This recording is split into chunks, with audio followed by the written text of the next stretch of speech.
Stillwater, Oklahoma, named so by indigenous people because the water here was always very still. But folks, nothing still about Boone Pickens Stadium today. It's about moving and shaking. Tailgating is back. And all of the delectable aromas that go along with it. College football poll watching is also back. It's returned. And it's the first Saturday in October. Pumpkins on the table, which means Halloween is right around the corner. And it's going to be Fright Night for one of these two teams today. Welcome, everyone. This is ESPN College Football Primetime, presented by Sonos.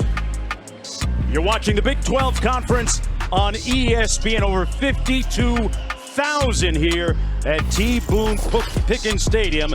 Today, it's Oklahoma State hosting Baylor, the 40th meeting ever between these two schools.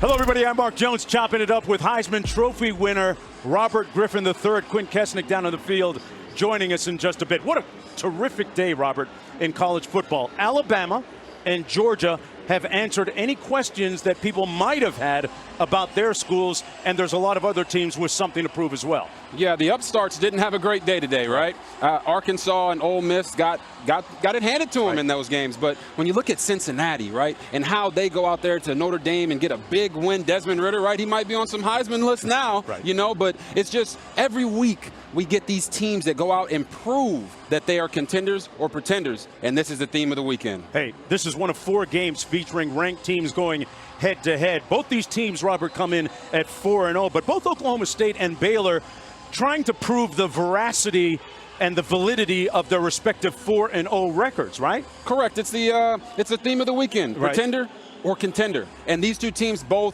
knocked off ranked opponents last week, and this week they come in ranked and they're trying to play 4 quarters of great football. So I think with this, we just have to see whether this atmosphere at Boone Pickens is going to be have an impact on this game, and can Baylor University come out here and show that they're for real. We're going to take a short break. When we come back, Quint Kesnick is going to talk about the 52,000 intimate fans you'll have right on top of them.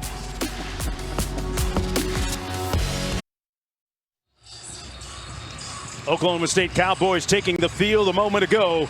And this is the 40th edition of the Cowboys and the Bears as we go downstairs to Quint Kesnick. Mark, meet my people, the paddle people, the relentless noise here in Boone Pickens Stadium, the tightest sideline venue in college football. It's about 6 yards wide.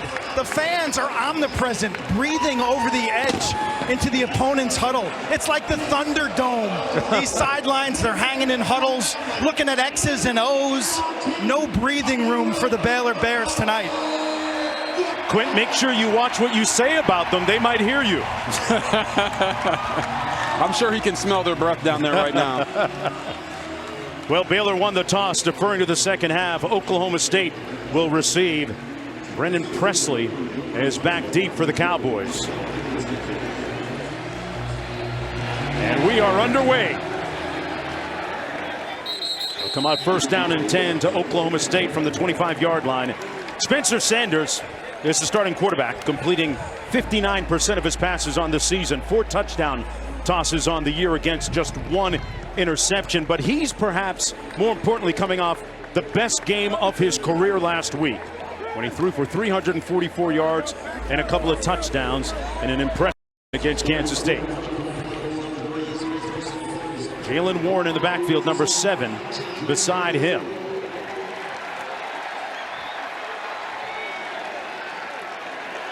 First and 10 from the 25 for Oklahoma State.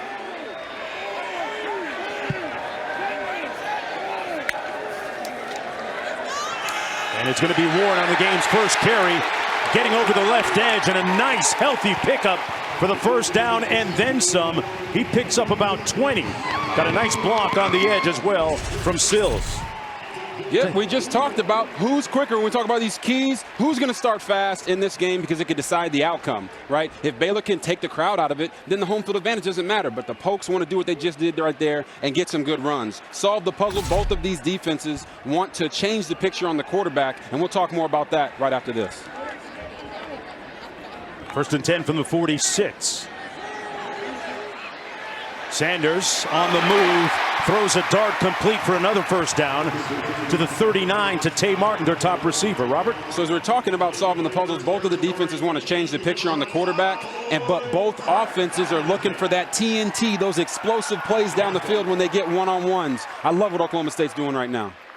They're going to run it again. This is Warren again.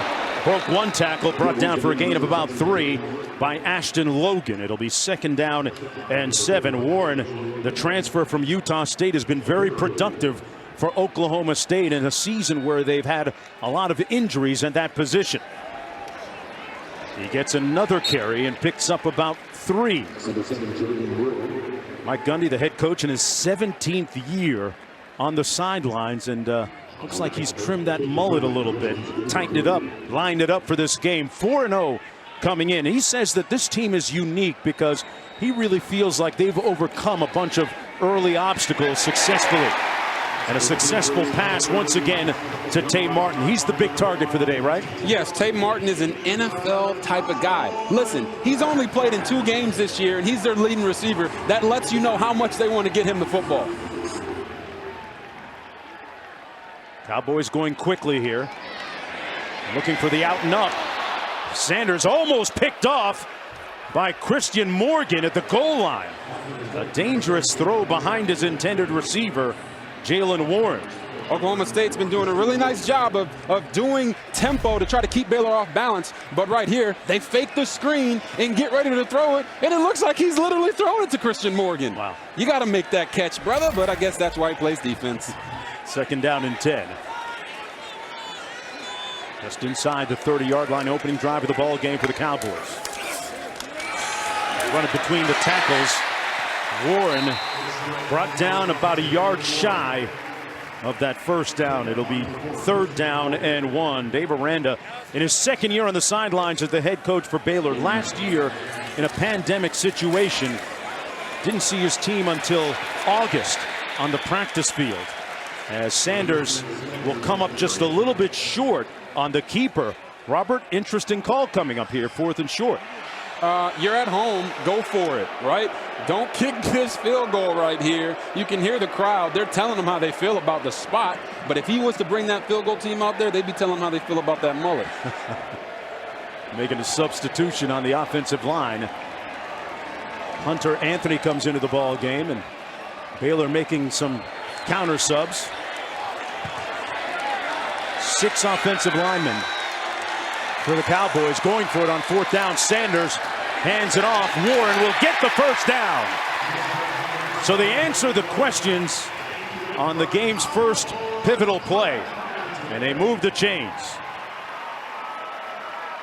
You see here, I don't think there was any secret to what they were going to be doing. They brought in 6 offensive linemen and said, we're running the football. They're trying to send a statement to Baylor right now that this is going to be a very physical football game. I love it. 1st down and 10. Just inside the 13. Warren trying to bounce it outside. They had good leverage and forced him inside and bring him down at about the 7-yard line.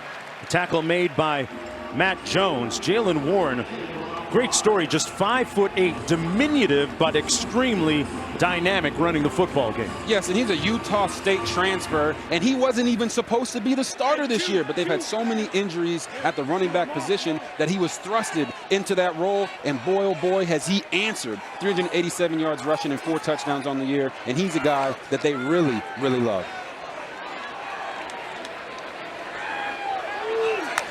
2nd and 4, 11th play of the drive coming up for Oklahoma State. Sanders kept it and brought down right near the line of scrimmage. Ashton Logan wasn't buying. Logan, the former Arkansas State transfer. Right, you can see him. The quarterback makes the read. He gets outside leverage and forces him to come back inside. And I'm telling you right now, that's not what you want when you're playing quarterback. They fake the jet sweep. Warren keeps it. Touchdown, Oklahoma State.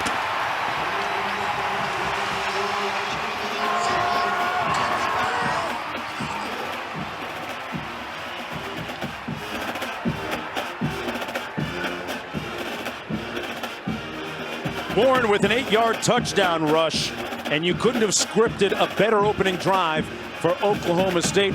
Robert, you said it, being able to get off to a good start, important for both these squads. Yes, it was very important. And Oklahoma State, what can you say? Little eye candy right there out of the backfield, getting the running back a crease through the defense. Look, Boone-Pickens Stadium is one of the hardest places to come and play. And when the Oklahoma State Cowboys can come out and start fast, it puts a lot of pressure on the opposing team. So here you go, Jalen Waddle, get in that end zone. Let these Bears know you're for real.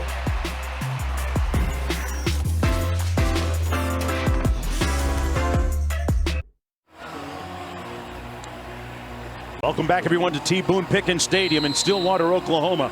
The Cowboys open up with a 12-play, 75-yard scoring drive using a little over 4 minutes on the clock and lead it 7-0. Mark Jones alongside Robert Griffin chopping it up with Quint Kessenich down to the field. And Baylor going to get its first hands on the football. Ebner, a dangerous kick returner, had a 98-yard return last week, but not this time. Takes it out to the 21-yard line, 1st and 10, as we take a look at tonight's first flag of the ball game.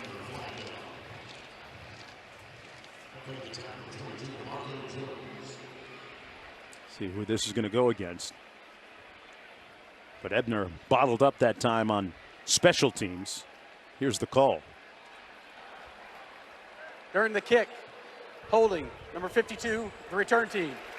10-yard penalty, 1st down. I was going to say, I was kind of shocked that they kicked it right there to Treston Ebner, but maybe that's why.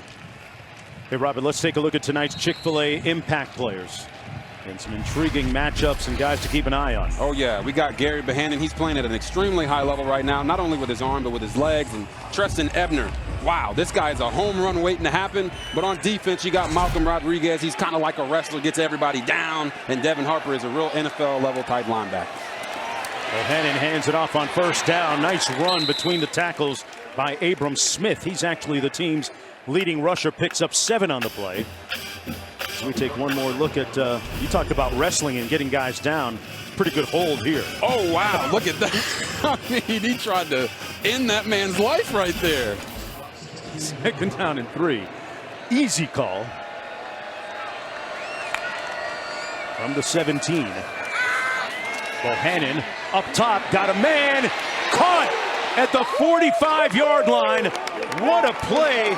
Perfect. Estrada reeled it in. Drew Estrada with the reception for 37 yards. Oh my, Gary Bohannon said, oh, you think I can only run? Watch me drop this dime real quick. If you don't know who Drew Estrada is, he's a Dartmouth transfer. He missed a couple games because of a hamstring, but his hamstrings look mighty fine right there. Got downfield behind the defender. From the 46. Bohannon, a little play fake. To the sideline and incomplete, intended for Tyquan Thornton. He's the team's leading receiver coming into the football game. It'll be 2nd down and 10. Let's talk about Bohannon a little bit. Look at his numbers on the season. 73% completion rate. That's fantastic. Has not thrown an interception. And he answered a lot of questions last week in that win against Iowa State, because previous to that, the level of competition hadn't been what it is now.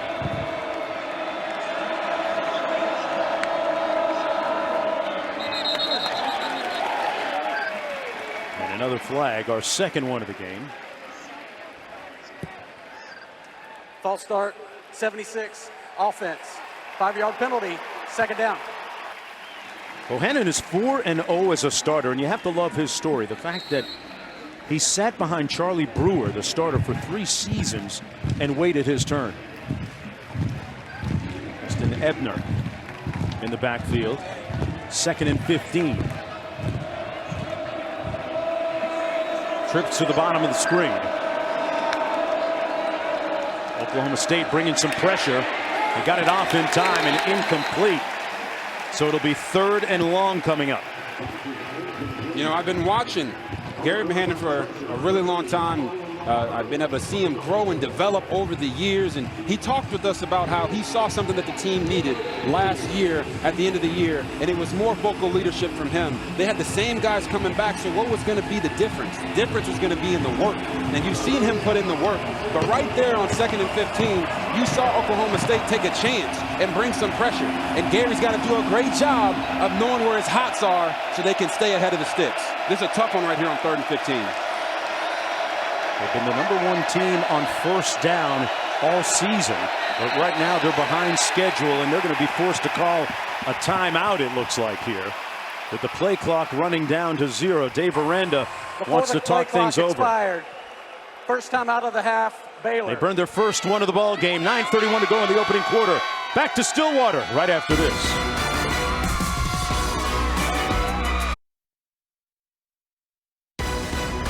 ESPN College Football Primetime is presented by Sonos. Experience game-changing sound made easy. Man, it's fantastic to celebrate Hispanic Latino Heritage Month. You look at some of the coaches with Latino blood and heritage. Manny Diaz, before that, Mario Cristobal. And the Avalos at Boise State, at New Mexico. Danny Gonzalez right there.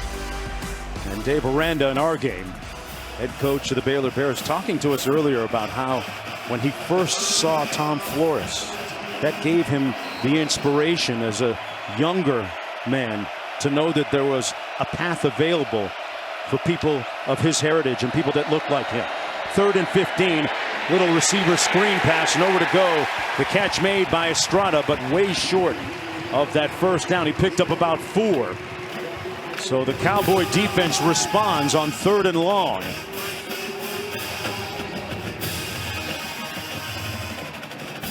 And Presley's going to go back to receive this punt from his own 8-yard line. There's a look at Tom Flores, the former great coach of the then Oakland Raiders. I'm old enough to remember when the Raiders were called the Oakland Raiders. Oh, really? Really? Don't age yourself a couple now. times. Yeah, he believed in the path and really looked up to him, as I said a moment ago. Fair catch called at the 12-yard line by Presley. It'll be 1st and 10 from there for Spencer Sanders and the offense. Dave Aranda's defense going to get on the field here, but we had a great visit with him a couple of days ago, Robert, and I really love the unique approach that he has with both us, the media, and with his players. It's a very spiritual type of approach, almost a holistic approach, coaching players' bodies as well as their minds. Yeah, Dave Aranda is, I call him Yoda. Look, he's the whispering dragon, all right? He's not the loudest person in the room, but he's still very dangerous. And there's 6 Latino coaches, Hispanic coaches in college football. False start, number 67, offense. 5-yard penalty, first down. And you know, Coach Aranda is he's a relationship guy, right? He's a vibes guy. He can feel when things are off, and he wanted to make sure that this Baylor team was going to fit his personality. And I think we've seen that this far throughout the year, them being 4-0 already. 2-7 a season ago, already have turned it around in a big way this season. Here's Warren. He was huge on that first drive. Ran 7 times for 51 yards. As we check in with the studio. All right, Mark, your Capital One fan vote studio update.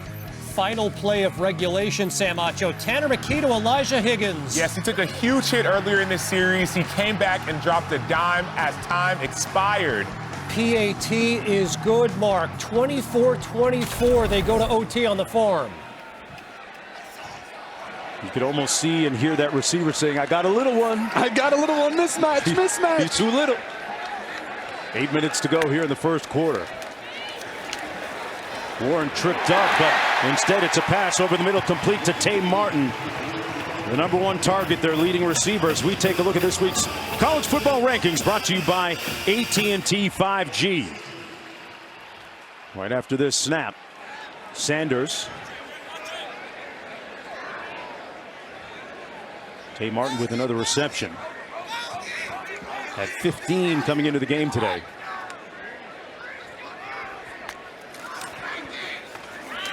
Sanders hands it off again to Warren, this time stopped up after a gain of about 2. Cole Maxwell making the tackle on the play. What jumps off the screen at you as we take a look at the AT&T 5G college football rankings, Robert? Yeah, obviously we look at this and we know some of these teams aren't going to be in there after the way they performed today, but we're getting to see who the real contenders are. Alabama, Georgia, wow. Oregon's in overtime right now. Penn State had a great win, and Iowa just obliterated Maryland. So how about that last night? Impressive as Warren runs it again, and boy, what a precipitous fall for Clemson, who just a couple of short weeks ago was up near the top of those college football rankings. They were, but now you look at Wake Forest, right? 37-34 victory over Louisville, and are they for real?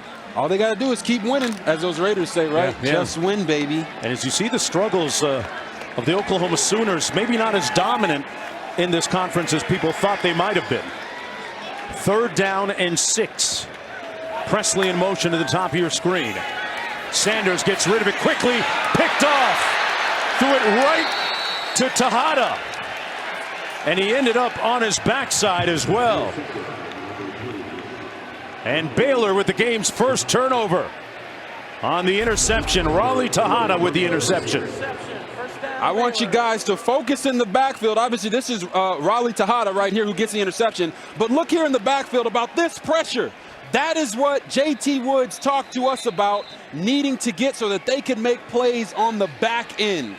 So you watch this right here, and they get pressure right up the middle, force the quarterback to throw the ball early, and there's Raleigh Tejada just waiting for the gift from the quarterback and take it the other way. 2nd interception of the season thrown by Sanders for Baylor. That was their 5th interception. Starting good field position on the jet sweep. Nowhere to go that time. Colin Oliver making a nice tackle on Drew Estrada, who's getting a lot of looks, targets, and touches so far in this game. The Dartmouth transfer. Yeah, Jeff Grimes, offensive coordinator, talked with us about Drew Estrada, said that he was a guy that we were going to see a little bit more of. Right, as I said earlier, he missed a couple games because of the hamstring, but they want to bring him in and take some pressure off of Tyquan Thornton, number 9, and R.J. Sneed, number 0, who have been their leading receivers. The number 1 team in the country on 1st down behind the sticks on 2nd and 11. And not much room for Abram Smith, who stopped up after a gain of about 2. Well, next Saturday we'll have the 117th Red River Showdown game between number 6 Oklahoma and Texas at the Cotton Bowl in Dallas. Our coverage kicks off noon Eastern, 11 a.m. Central on ABC and the ESPN app. One tap. 3rd down and 10 coming up for the Bears from the Oklahoma State 36. Cowboys defense has done well on 1st down defense so far. It's been a big key to Baylor's success this season.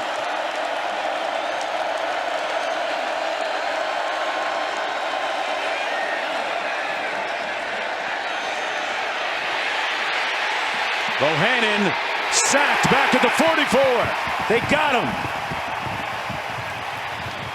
Tyler Lacey and Israel Antwine and Bernard Converse all converging for the tackle.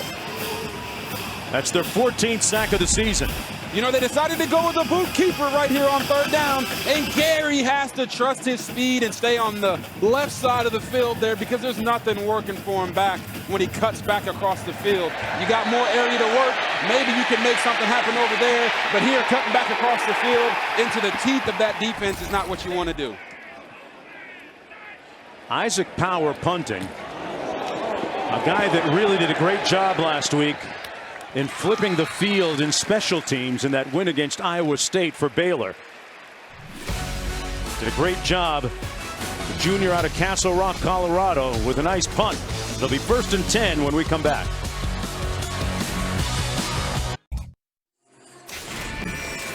All right, we talked about it at the beginning of the broadcast. The team had to come out and start fast and see what they got. And here, Oklahoma State, they moved the ball. They ran the ball well with Jalen Warren, Spencer Sanders throwing the ball all over the place. They did some tempo, and then they got Jalen Warren in the end zone, running a little eye candy off to the side. They've done a phenomenal job of starting fast this game.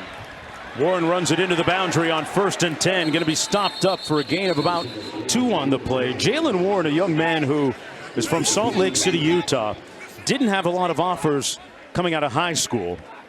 Went to Snow Junior College for a couple of years, then transferred to Utah State, and then found himself in the transfer portal, came to Oklahoma State. And with the rash of injuries to their tailbacks, he became #1. And he got rocked at the 20-yard line. Quinn has more on Warren. Yeah, overlooked as a high school senior. Guy who broke all sorts of state records. He had no fumbles. A Big 12 coach came into his high school, talking to his high school coach, saying, nah, we don't like him. We think he's too slow. Well, too slow. How's too slow look now? This guy's got a turbo pack. I mean, he's got the spin move, a great side-to-side runner. Look at the power in his calves and his quads, and he has become the man for the Cowboys. Yeah, they never named the Big 12 coach that said that about him, but that was part of the reason why Warren decided to come to Oklahoma State, to prove it. Sanders took a hit, stayed on his feet. Oh, talk to the hand because his feet aren't listening. Good straight arm by Sanders to get the first down. Spencer Sanders right there, let everybody know, hey, don't you forget about me. Look at him put the shoulder down, said I got these sweet feet for you. And oh yeah, I bench press too, baby. Let's go. First down and 10. Dominic Richardson in the tailback position for the first time. Who gets the carry? That Baylor front. Obanaya, Chidi Obanaya, limiting the gain to a yard on the play. There he is, big number 98 out of Houston, Texas.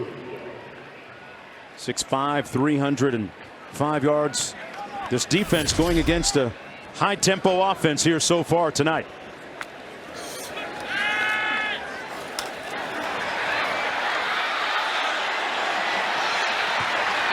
Sanders tiptoes out of bounds just shy of the 35. He's got about 2.5 yards to go for the first down. Third down coming up. Let's look ahead. What do you like for this call, maybe? Yeah, I think they should keep the ball on the ground. Okay. You know, Jalen Warren has been effective running the football. They bring in this wing back in, as you see, to kind of lead the way. If you're going to go for it on fourth, you definitely run the ball right here. They've had a lot of success on the ground. Sanders keeps it. Got a good block. And falls down at the 40-yard line. They kept it on the ground and moved the chains. Brandon Cassidy delivered a good block along the run. A 26-yard gain, Robert. Oh, yeah, you got third and short. Why not run a little zone read? You see everybody fall on the ground. Spencer Sanders like, wow, I got a lot of field out here. Oh, let me just trip. Woo! There you go. First down. Richardson still in the ball game at tailback. Oh, he tied, He's boss. gassed. Those lungs are on fire. He tied, boss. He was happy to hand that off, wasn't he, Robert? And he picked the right guy. A strong, invariable run by Dominic Richardson. I can tell you right now, defensive coordinator Ron Roberts is very upset. This defense prides themselves in stopping the run. They call it their fastball. And right now, Oklahoma State is really taking it to them up front. They're winning at the line of scrimmage, and these backs are punishing these guys right now. Under a minute to go here in the opening quarter.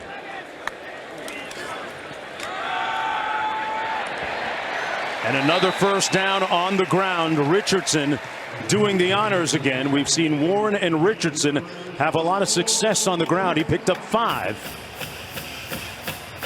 We talked to offensive coordinator Casey Dunn, and he didn't really believe that Baylor's defense was dominant either up front or in the back end. And right now he's trying to let them know you're going to have to get these safeties involved if you want to stop this running game.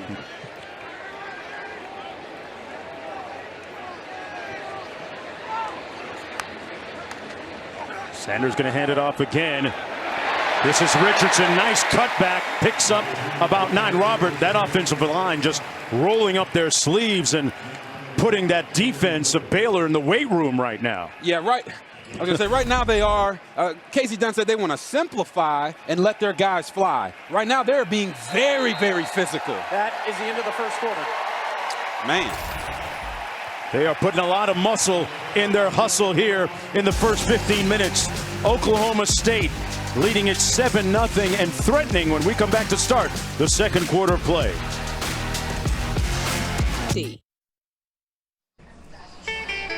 You know, downtown Stillwater, Oklahoma offers a vibrant scene of local shops, live music, plenty of spots for a delicious bite to eat.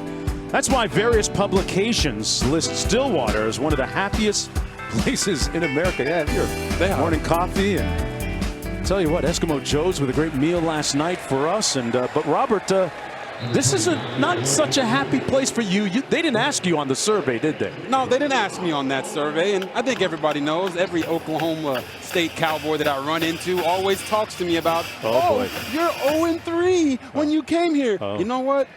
I got to say this, though. I went to a pumpkin patch the other day. Right. Oh, my God. Here? Mr. John Kuhn here in Glencoe, Oklahoma. And they were very, very hospitable. It was awesome. My kids had a blast going out there and riding the rides. Damn, 0-3, though. They sent the limo to make sure you made it here. Oh, they wanted me here. They wanted me here. Second, first down. Richardson again brought down behind the line of scrimmage by Christian Morgan. And Quint was talking about the proximity of the fans. Do you remember hearing any stuff coming from the fans behind you on your Baylor bench? Oh, yeah. There were some things that were said to me that I could not repeat on the air. Of course. But, you know, all great things that they were speaking towards me and my teammates. But, hey, at the end of the day, that's their job. Their job is to make this difficult for the away team, and they do a phenomenal job of that. Sanders with time. Backside heat. And he got lit up. Got drilled from Tejada from behind on the blitz. Man, did he take a lick. But he got up. Yep. Ruling on the field. Right here, there's Raleigh Tejada. Third down. They got him near the line. They always tell quarterbacks, hey, when the guy's near the line, they're going to blitz. Unless, guess what? The left tackle just couldn't block him. Raleigh Tejada's a track guy, so maybe that quick start really helped him get around that edge. That 10.600 meter speed being put to good use. 13th play of the drive coming up for Oklahoma State. Nose of the ball resting at the 18-yard line. You know, Jonesy, there's a couple times when I was here that we'd be drawing up a play on the sideline, and they would tell us, you can't run that play. That's how close they are. They can see what you're trying to do before you're trying to do it. But maybe you should have asked them first. Yeah, you know. They can draw it up for you. There's a lot of geniuses in the stands, right? Yeah. The fans always know what play we should run and who we should throw the ball to. Nobody's wrong. Interesting to note, though, that as you look at the Oklahoma State fans here at Boone Pickens Stadium, that Baylor's actually won 2 of the last 3 games here. So they have turned the trend around of late. Prior to that, Oklahoma State had a huge, long winning streak against the Bears. Of course, when you talk about your time here, Robert, this is kind of what it looked like back in 2008. Look at that film! Oh, drop, that drop. Oh, I have nightmares about that drop. Every Baylor fan has nightmares about that drop. Then we go to 2011. Obviously, this is our Heisman year. Kendall Wright, one of the greatest receivers in Baylor history, going out there making plays, right? We just couldn't get it done, man. These guys are too good. Sanders back, delivers, intercepted again. Number 22, J.T. Woods, a.k.a. the Heartbreak Kid, breaking hearts of quarterbacks around the country. Oh, I got to bring it back because HBK, J.T. Woods told us, you know, my favorite wrestler growing up was Shawn Michaels. And him and Graylin Arnold had a really good camp one year, and they started calling each other HBK. Okay. HBKs because, like you said, he's breaking the hearts of quarterbacks. So you can look right here, Mr. Sanders. He's going to throw this ball. Gets, oh, no, why did I throw that? Baylor going the other way.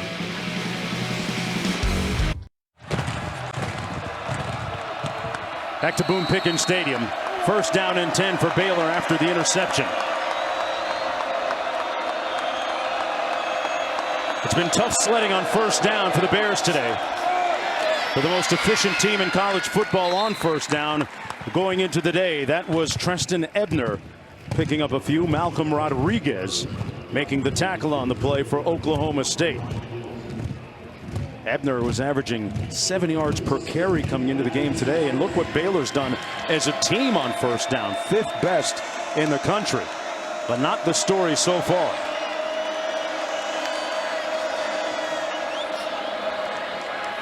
They try to hit that zone. He cut it back, Robert, and nowhere to go. Jabbar Muhammad making it 3rd down for Baylor coming up.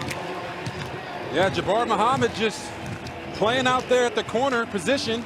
He doesn't get blocked. They bring the receiver in to kind of try to shield block him. He sheds the block and makes a tackle in the backfield. This is exactly what Jim Knowles, the defensive coordinator for Oklahoma State, said they needed to do. They needed to make them lose more on 1st and 2nd down to put them in 3rd and longs.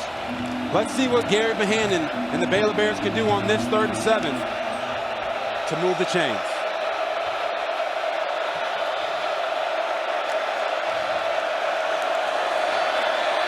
Gets rid of it quickly, pass complete to Thornton, but way short of the 1st down. Tyquan Thornton brought down immediately by Jarek Bernard Converse, and 3 and out for the Bears offense on that sequence. You know, being backed up there, obviously you would love to be able to move the chains and go down and march down the field and put some points on the board. But right now, Baylor's only got 11 plays. They haven't had an opportunity to get into a rhythm, and that's the first time we've even mentioned Tyquan Thornton's name, and he's been a big part of their offense all year. So we're seeing how big special teams will be in this game. Speaking of which, Isaac Power averaged 54 yards a punt last week in that win. Punts it all the way back to the 41, a 45-yard boot. Folks, anything in the air that long should have a movie on it. Oh. Back with more after this.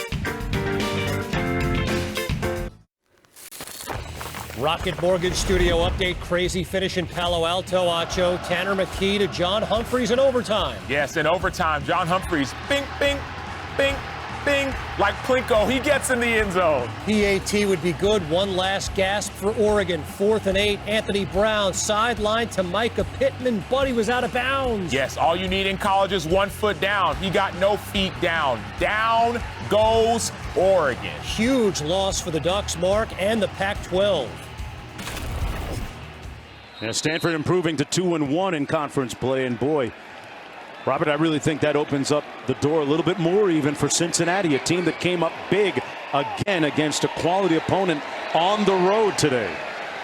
Talk about that as the evening progresses. On 1st and 10, Warren with another sprint, a marauding run for the 1st down. Well, Sunday NFL Countdown is hitting the road to take you live to Gillette Stadium for Tom Brady's return to Foxborough. He is? I hadn't heard that yet, Rob. Oh, not Plus, an exclusive one-on-one interview with Brady before he faces Bill Belichick. For the first time, it all kicks off tomorrow at 10 a.m. Eastern on ESPN. 2nd and 1 after that 9-yard run. Warren with nowhere to go. Man, he ran into some traffic with that hit. Big hit by Jalen Petrie to lead the way. J.T. Woods, who had that interception, in on the stop as well. 3rd and 3. That was a bone-cracking hit right there by Jalen Petrie. He said, you know what? Coach Ron Roberts is over here chewing us out and everything. We got to go make a stand. All right, Jalen Warren, you're not running for any more yards, man. I don't know if that's going to happen. But I hope you liked my monologue. Loved it. I kind of felt what he was saying through you. 3rd and 3. Sanders found his receiver for the 1st down.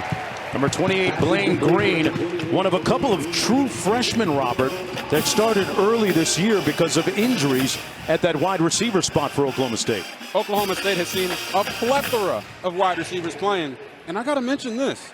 Blaine Green is actually a twin. His twin brother, Bryson Green, also plays on this team, and he's not playing today, but that's pretty cool. I always wish I had a twin. Are we sure it's really Blaine Green? Oh, that's a good one. You see where I'm going, right? On 1st and 10, little flea flicker action. Got a man wide open. Caught. And down at the 17-yard line, Tay Martin. And there's a flag down back near the line of scrimmage at the 44, so hold on. Let's get the call. Ineligible player downfield, number 74, offense. 5-yard penalty from the previous spot. Replay 1st down. That one hurts a little bit if you're a Cowboy supporter. Yeah, I don't know how that guy got that wide open, but maybe it's because there was a guy too far down the field. As you see here on the flea flicker, they're going to talk about my guy right here. I mean, come on, man. Come on, man. Yeah, Preston Wilson. What is he doing? Yeah, he's jogging down the field. More than 3 yards. He was way past 3 yards. Preposterous, man. And the thing is, when you go into your bag a little bit, into your duffel, and you use that trick play, now you lose the impact of that, right? Yeah, and I'm not going to lie. Spencer Sanders, he could have thrown a better ball and let the guy go score, but it was going to come back either way.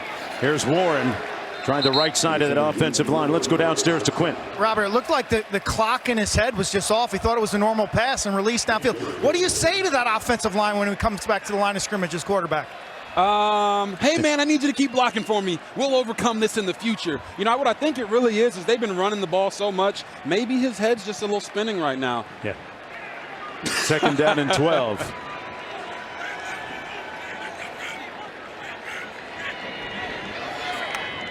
Presley in motion. Sanders, Presley makes the catch, got a man to beat, hit him with the sauce.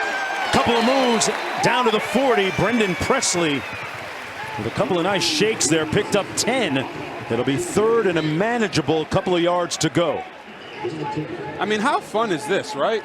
How fun of a game is this experience? This is why we love college football so much. We get the trick plays, we get the big plays, the big losses, and whatever it may be. I'm having a blast up here, Mark. This is awesome. I'm right there with you, partner.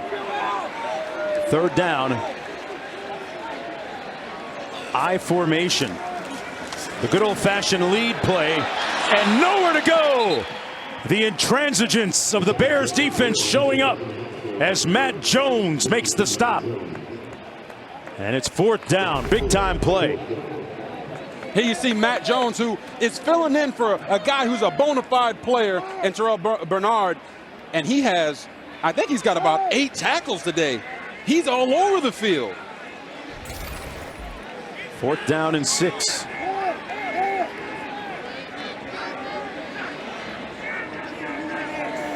Tom Hutton, the Australian punter, pins it inside the 10-yard line, 95 yards away for the Bears. Still trying to get on the scoreboard when we come back to Stillwater. Folks, you know, my partner, Robert Griffin III, is all about full immersion into the environment. This was what it looked like for him prior to kickoff today, taking part in the pregame parade. The team walked through, ran up on head coach Gundy, and Coach is checking out your fit a little bit there, man. Hey, man, that might be the best looking hair right there combo that I've seen in a long time. Okay. Oh, so I think he was saying you had some guns and some abs down there, right? No, see what he actually said. Said was wide open downfield, and a catch by Drew Estrada. Biggest play of the day for the Bears. Jeff Grimes said he wanted to make sure he wasn't predictable about his shot zone and wanted to take more shots down the field in their own territory. And woo, did he get one right there? Backed up in their own territory. He takes a shot to Drew Estrada, number 18, who's just been balling today. Threw it off his back foot there, Robert. And out near midfield now at the 46-yard line, 1st and 10. Estrada in motion, now sets. Bohannon delivers it complete to Estrada, brought down immediately right around the 45-yard line by Tyler Lacey. You know, we're talking about Gundy there, and what he was actually saying to me is, he said, hey, I heard you had an extra year of eligibility, and if you wanted to come back, they're giving everybody extra years because of COVID and everything, so why wouldn't you get one either? You might want to think about that, man. You know, man. This TV thing's going well for you, though. It's all you, brother. That's all you. 2nd and 10. They go empty. Trips left formation, a little bit of motion. Flag down.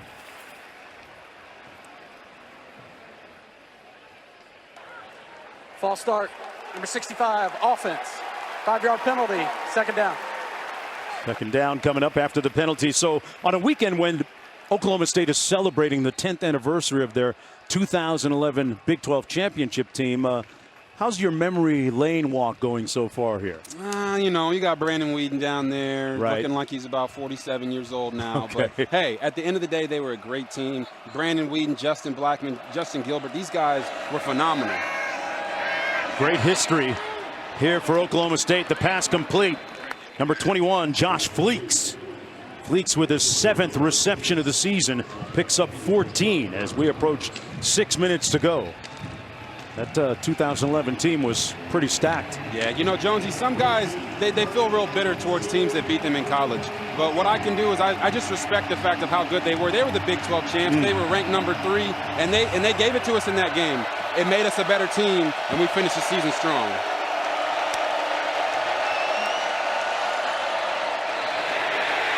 Ebner going to be sacked for a loss of about 4 on the play. Great pursuit by Jason Taylor II. But there's a flag down on the play.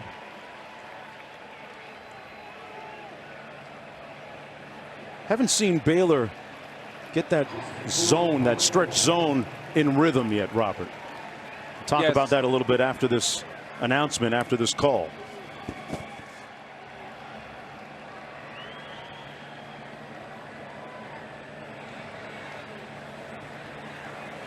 Personal foul, hands to the face, number 55 offense. That penalty is declined. 4th down.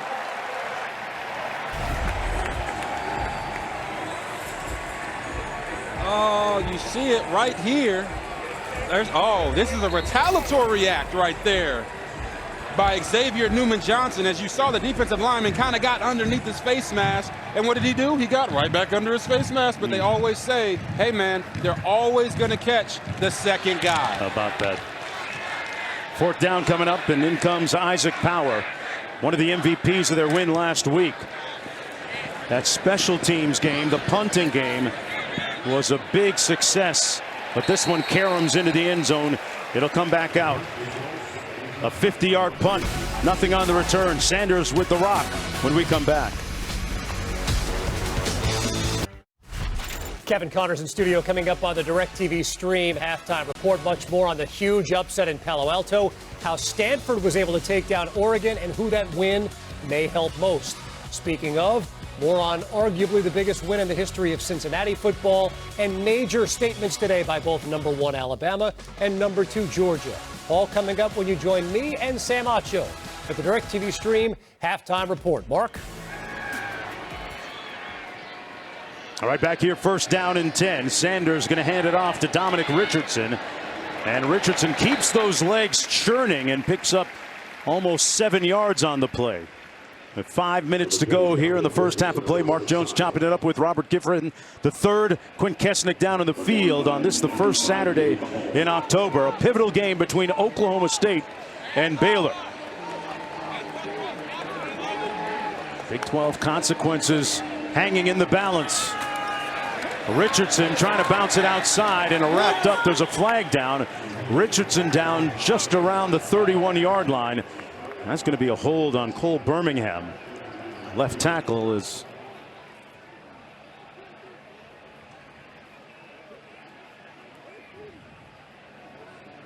Robert. We talked about whoever gets off quicker would have a better chance of winning.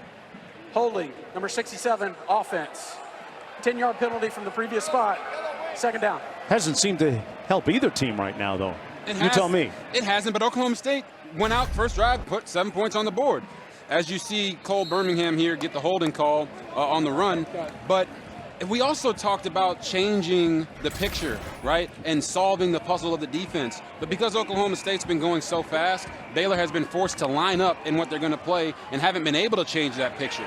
They got to stop the run and put Oklahoma State in bad situations so that they won't feel so free to go fast. Sanders hands it off again. Richardson hard running and a big-time tackle.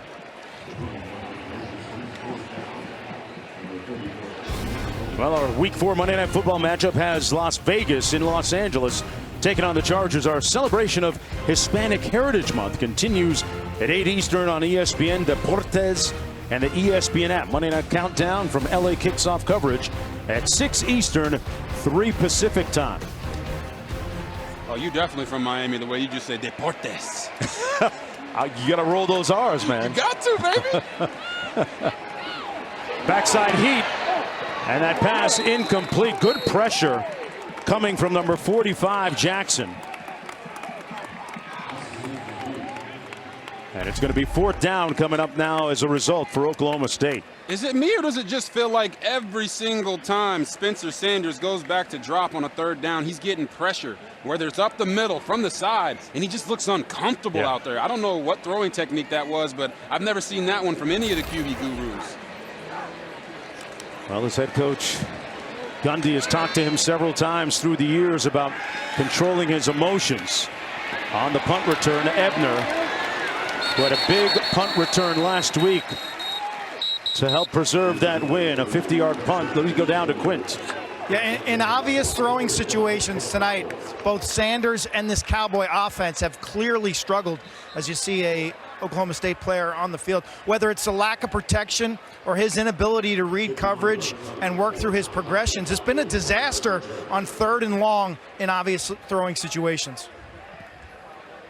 It's been tough, and as you look at the numbers in terms of interceptions, 3 this season. And coming into the game, he'd only thrown 1. You know, Mike Gundy told Sanders last year, I remember when we had them, said, hey, listen, you need to forget about the fan in the 6th row who's yelling, I can do better, and just focus on staying in the moment and keeping your emotions in check. And Robert, you play the position, especially here, that's a little harder than what it sounds like, right? Yeah, it's much harder than it sounds. But Casey Dunn talked about how Spencer Sanders is an emotional guy. When he plays well, you're going to know it. When he's not playing well, you're going to see it. And right now, we're seeing him struggle a little bit on 3rd downs. As you can see, number 22 here going in on the tackle. That's DeMarco Jones. Yep. You know, they say those piles are dangerous. Hopefully he's okay and can get back into the ball game. College football presented by Sonos here with 3:42 to go in the first half. A low-scoring football game. Bohannon delivers incomplete. Intended for Tyquan Thornton. One of those speedy receivers that Baylor has. One of several players that is a former track star. Robert? Yeah. Some people might not know that you ran 400 hurdles at Baylor, right? Hey, man. It's not about me. These guys, Tyquan, he's a fast guy right there. That was a little bit of both of him and the quarterback. Put a little tighter to his body. Give him a chance to run with it. But Tyquan, you got an HBO right there. Help a brother out and make that catch. 3:38 to go. Smith in the backfield on 2nd and 10. Smith takes it into the boundary.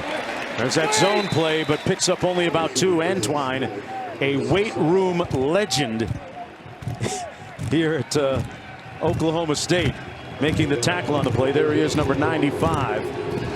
It's one of those guys, when you watch the video of him and you watch him work out, he's got like 8 of those big chains around his neck, doing like 20 pull-ups. And for a guy that size, that's saying a lot, isn't it? Yeah, 300 pounds, and you can do pull-ups with all those chains on. But he's also a great football player. He's not just a guy that can do it in the weight room. He's doing it on the field as well.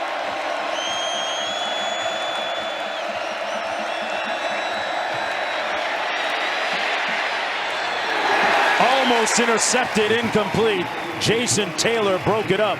Intended for Snead. And that'll get the defense off the field.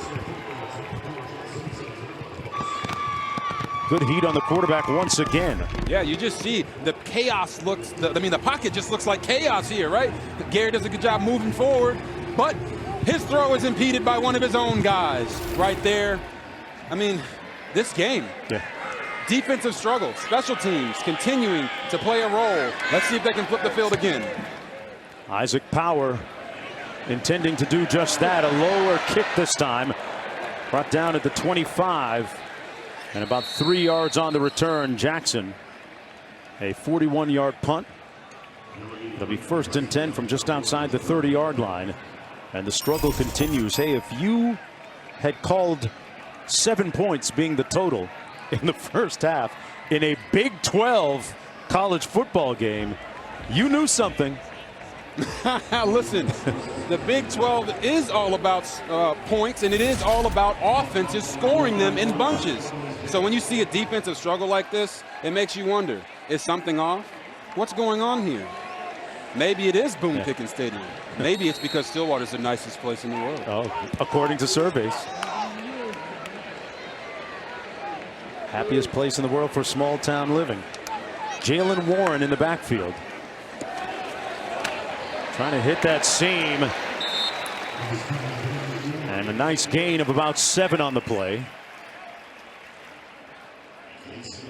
Warren's one of those guys that has a lot of energy, brings it to the field every day in practice. There are times actually where the coaches have to turn him down a little bit. I want to see Oklahoma State continue to run the ball and maybe use Sanders' legs a little bit more to get him back in the swing of things. They press Warren's button again, and he'll pick up about 2, leaving them 3rd and a short 2 to go with just under 2 minutes to go here in the first half of play. Oh, wow, look at that. 31 rushes compared to just 10 passes on the day, and I don't blame them. They're running the ball effectively. They're going to run it again here, 3rd and 1. He'll get the first down with about 6 yards to spare. 1:39 to go, and Oklahoma State with 2 timeouts remaining. Baylor also with 2 on a 6-yard gain. Right here, you see Spencer Sanders just hand the ball off and say, Jalen Warren, go to work. The offensive line is doing a good job. Double team blocking, getting up to the 2nd level, making holes for him. They got to keep leaning on this. They got a bunch set right here. Look for another run, maybe even a play action pass. There's the bootleg action. Sanders throws a dart complete into the boundary. That's going to be enough for a first down to Rashad Owens.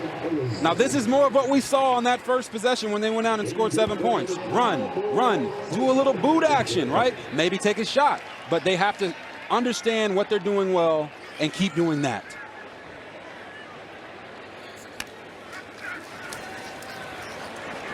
Run a little option. Oh, Sanders with nice little shake. Got him with a little bit of the sauce that time to pick up 12. Yes, and you can see here, this is what Spencer Sanders needs. When you're throwing the ball and you're not really seeing the field that way, sometimes you got to get out there and make it get jiggy with it.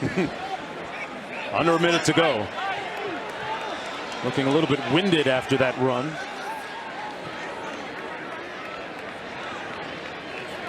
He's their 2nd leading rusher, one of their top rushers. Play action, taking a shot into the end zone. Caught! Touchdown Owens! Wow!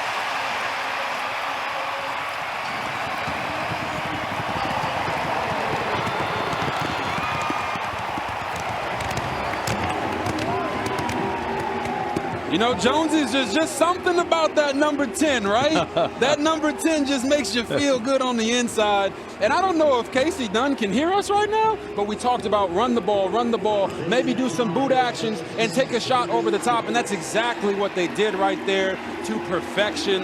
What a throw by Spencer Sanders. And it could be just because he got his juices flowing again, running the ball a little bit. Rashad Owens, meanwhile, with his first touchdown catch of the season and the first of his career. Start to get his groove back on that drive. Spencer Sanders.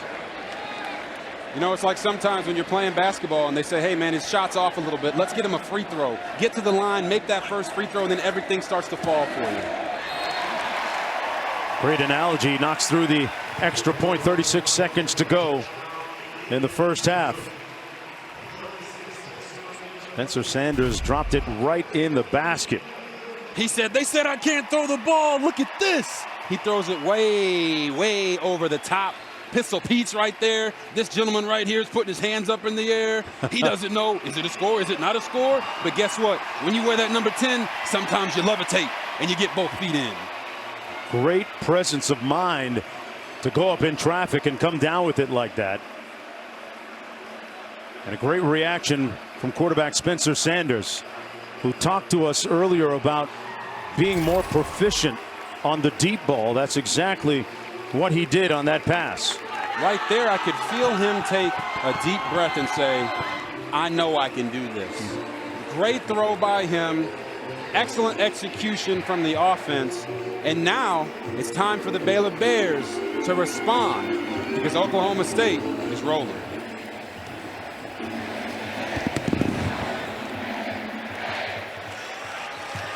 They could use a nice return from Edner. But Oklahoma State's been paying special attention to special teams coverage all week long, you can bet. What was the key on this last touchdown pass? Yeah, you just see it right here. They're going to run a little play action. Spencer Sanders is going to fake to the back and come back out, and they run a little scissors combo. And this safety right here, as you can see him, let me circle him. There he is. You see him taking the corner route. So Sanders sees that. He says, I'm going to throw it over the top. The crazy thing was Baylor had guys in position to make a play there, but they didn't make that play. And Rashad Owens said, this is my ball when it's in the air. I'm getting this touchdown. 7 of 12, 96 yards, a touchdown, despite those 2 interceptions that he's thrown.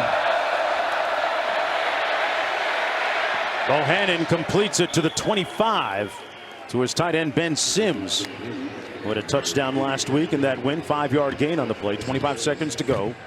2 timeouts remaining for Baylor. They've got enough time to get enough yards to possibly kick a field goal, but they're going to need some big chunk plays here and also stay near the sideline. Uh-oh, looks like we got a flag down on the field.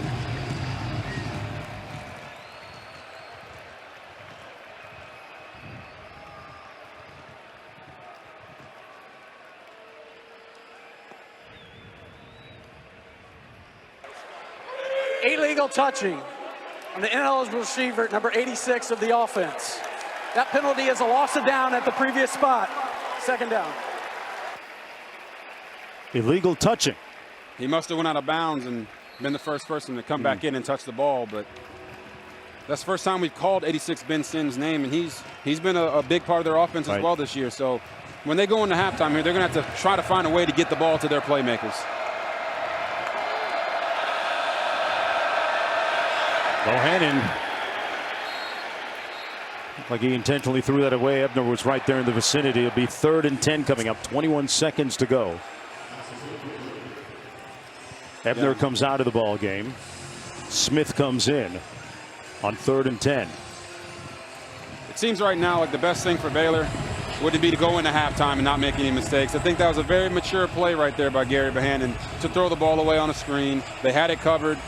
Why not? Don't waste any time. Don't put the ball in harm's way. But let's see what they do here on 3rd and 10. See if they can get the ball to R.J. Sneed.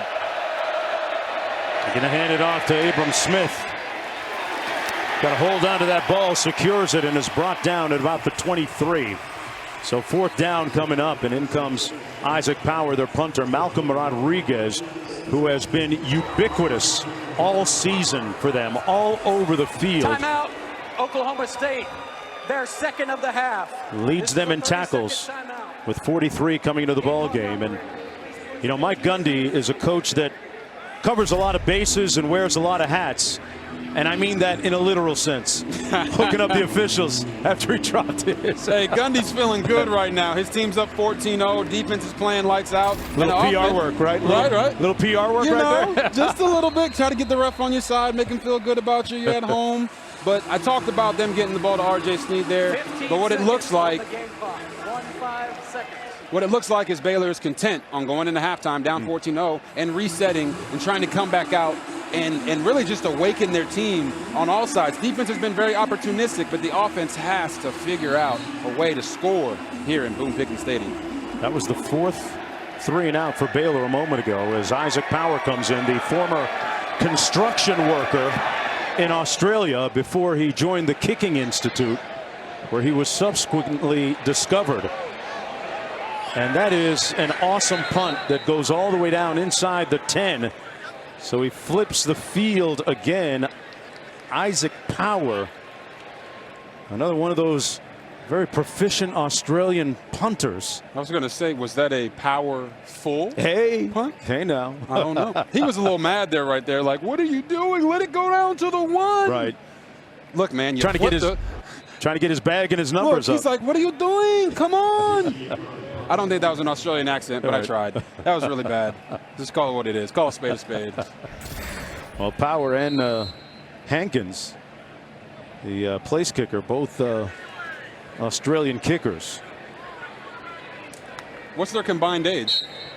One of them's 31. So. Oh my God, 31. Hey man, you talk about super duper seniors. What? He's a young 31.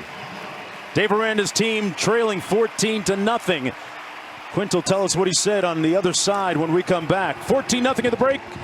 Oklahoma State with the lead as we go back to the studio. Under the lights at T. Boone Pickens Stadium in Stillwater, this is ESPN College Football Prime Time, presented by Sonos. You're watching the Big 12 Conference on ESPN.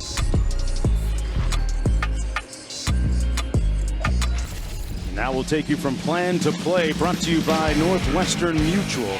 And a couple of key points in this game, especially the start, Robert. Yeah, we talked about how they got to start fast, and they got out on the first possession and went and ran the ball in with Mr. Warren there. And then right here, they did a nice little play-action pass to set up the corner route, the scissors combination. You see it here, it holds the linebackers a little bit, and then right here, boop, there's the safety. He sees the corner and he jumps it, leaving the post route one-on-one with the corner. And then what do? Mr. Owens goes up in that number 10 jersey and secures a touchdown. And those are the scoring drives with Oklahoma State Cowboys. Well, Baylor's going to get an opportunity to get the football first here in the third quarter. Gary Bohannon, the quarterback.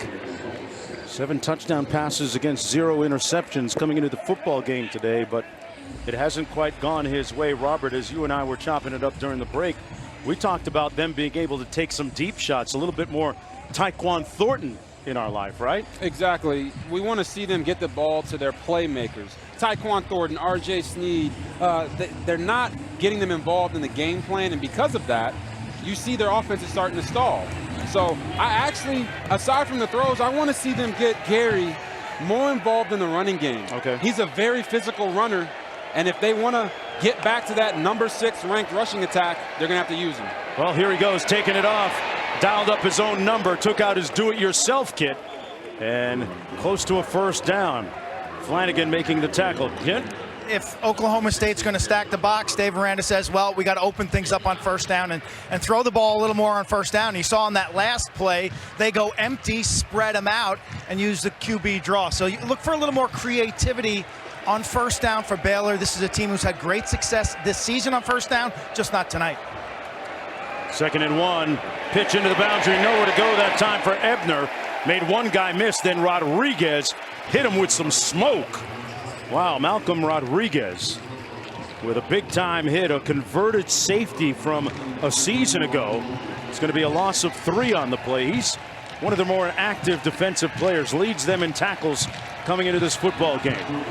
You see there, it says he's got 11 tackles per game. He had 45 on the season coming in. They call him the wrestler. He just finds a way to get guys on the ground. But now we're sitting here at 3rd and 4, and Baylor has to get this first down.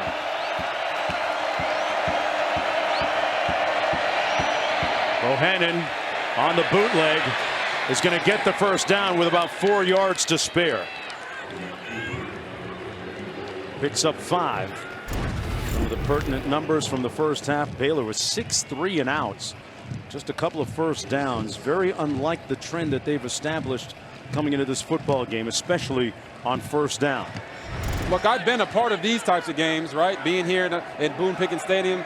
But the fact is they are only down by 14 and still have a chance to win. Bohannon taking a shot on the post. Got him in. It's dropped. Incomplete. Knocked away by Bernard Converse. It was intended for Thornton. And Thornton's the guy we were talking about a moment ago to start the quarter about getting more touches. You see right here, Jarek Bernard Converse just plays the eyes of the receiver. What he needed to do there, because the ball was a little underthrown, was late hands it. You talk to the great wide receivers and they say they can make the quarterback right by not showing their hands too early and letting the DB know that the ball is coming there. But Jarek, wow, he's had a great couple of weeks here. He's been challenged a lot, and he's stepping up big. Bohannon completes it to the edge, out to the 41-yard line. That's a backup tight end, Drake Dabney, with his 3rd reception of the season. Picks up 4 on the play. 3rd down coming up for the Bears. You know what they say, a little dab will do you, right? Yes. A little Drake Dabney there, getting him in a nice little 3rd and 6. Man, what you know about that? You're not old enough for Brill Cream. Hey, man, you put too much. You're going to be glistening and sticking. Oh, you must have went on YouTube. You cheated. 3rd and 6. Empty formation.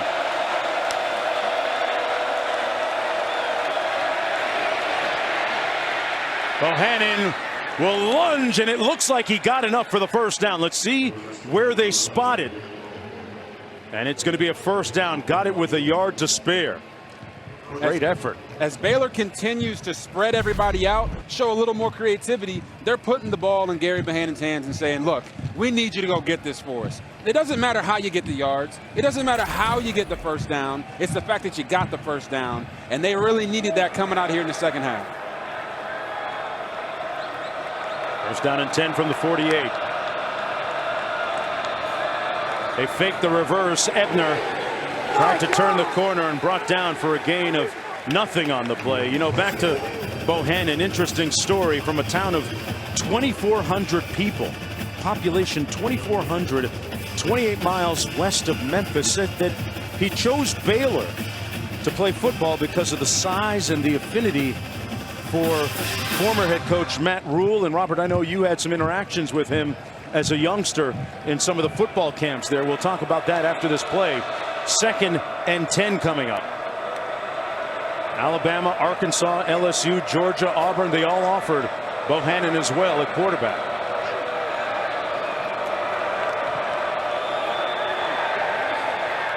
And we got a whistle. We've got a timeout called. Timeout, Baylor. They're first of the half. Baylor on their opening drive here, the second half. Looking at 2nd and 10 when we come back.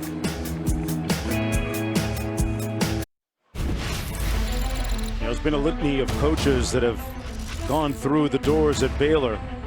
Going back last several years, Jim Grobe, 2016.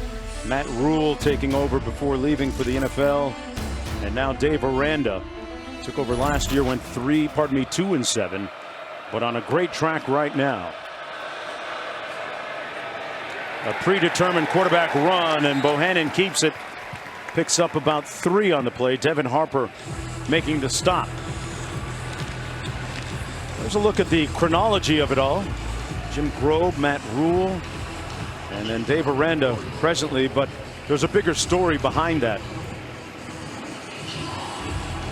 And the turbulence now seemingly settled under Dave Aranda, and hoping to establish a little bit of continuity in a very, very successful program. 3rd down and 8.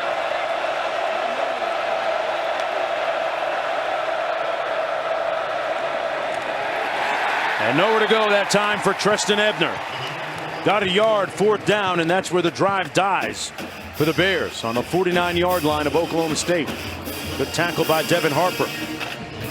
You could tell there with the run selection right there, they were obviously going to try to go for it on 4th down if they could get more positive yards on that 3rd down carry. They didn't. Oklahoma State kind of stuffed them after a 1-yard gain, so they're going to have to punt the ball. But it was an encouraging drive from the Baylor Bears. They moved the ball a little bit, and maybe they have found a recipe to success with running Bohannon to get more opportunities and more downs moving forward.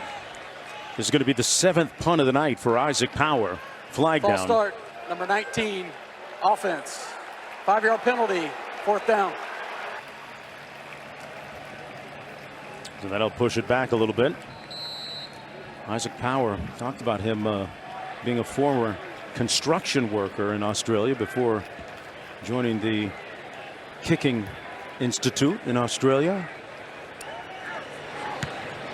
Seems like you can just log on to their website and get a very good kicker now these days. That punt out of bounds just inside the 20-yard line. Both these teams coming in at 4-0, both coming off of pivotal wins a week ago. Baylor taking on Iowa State. Interesting to note, Robert, that they scored on their first 3 drives of the ball game. And yes, that really set the tone for them.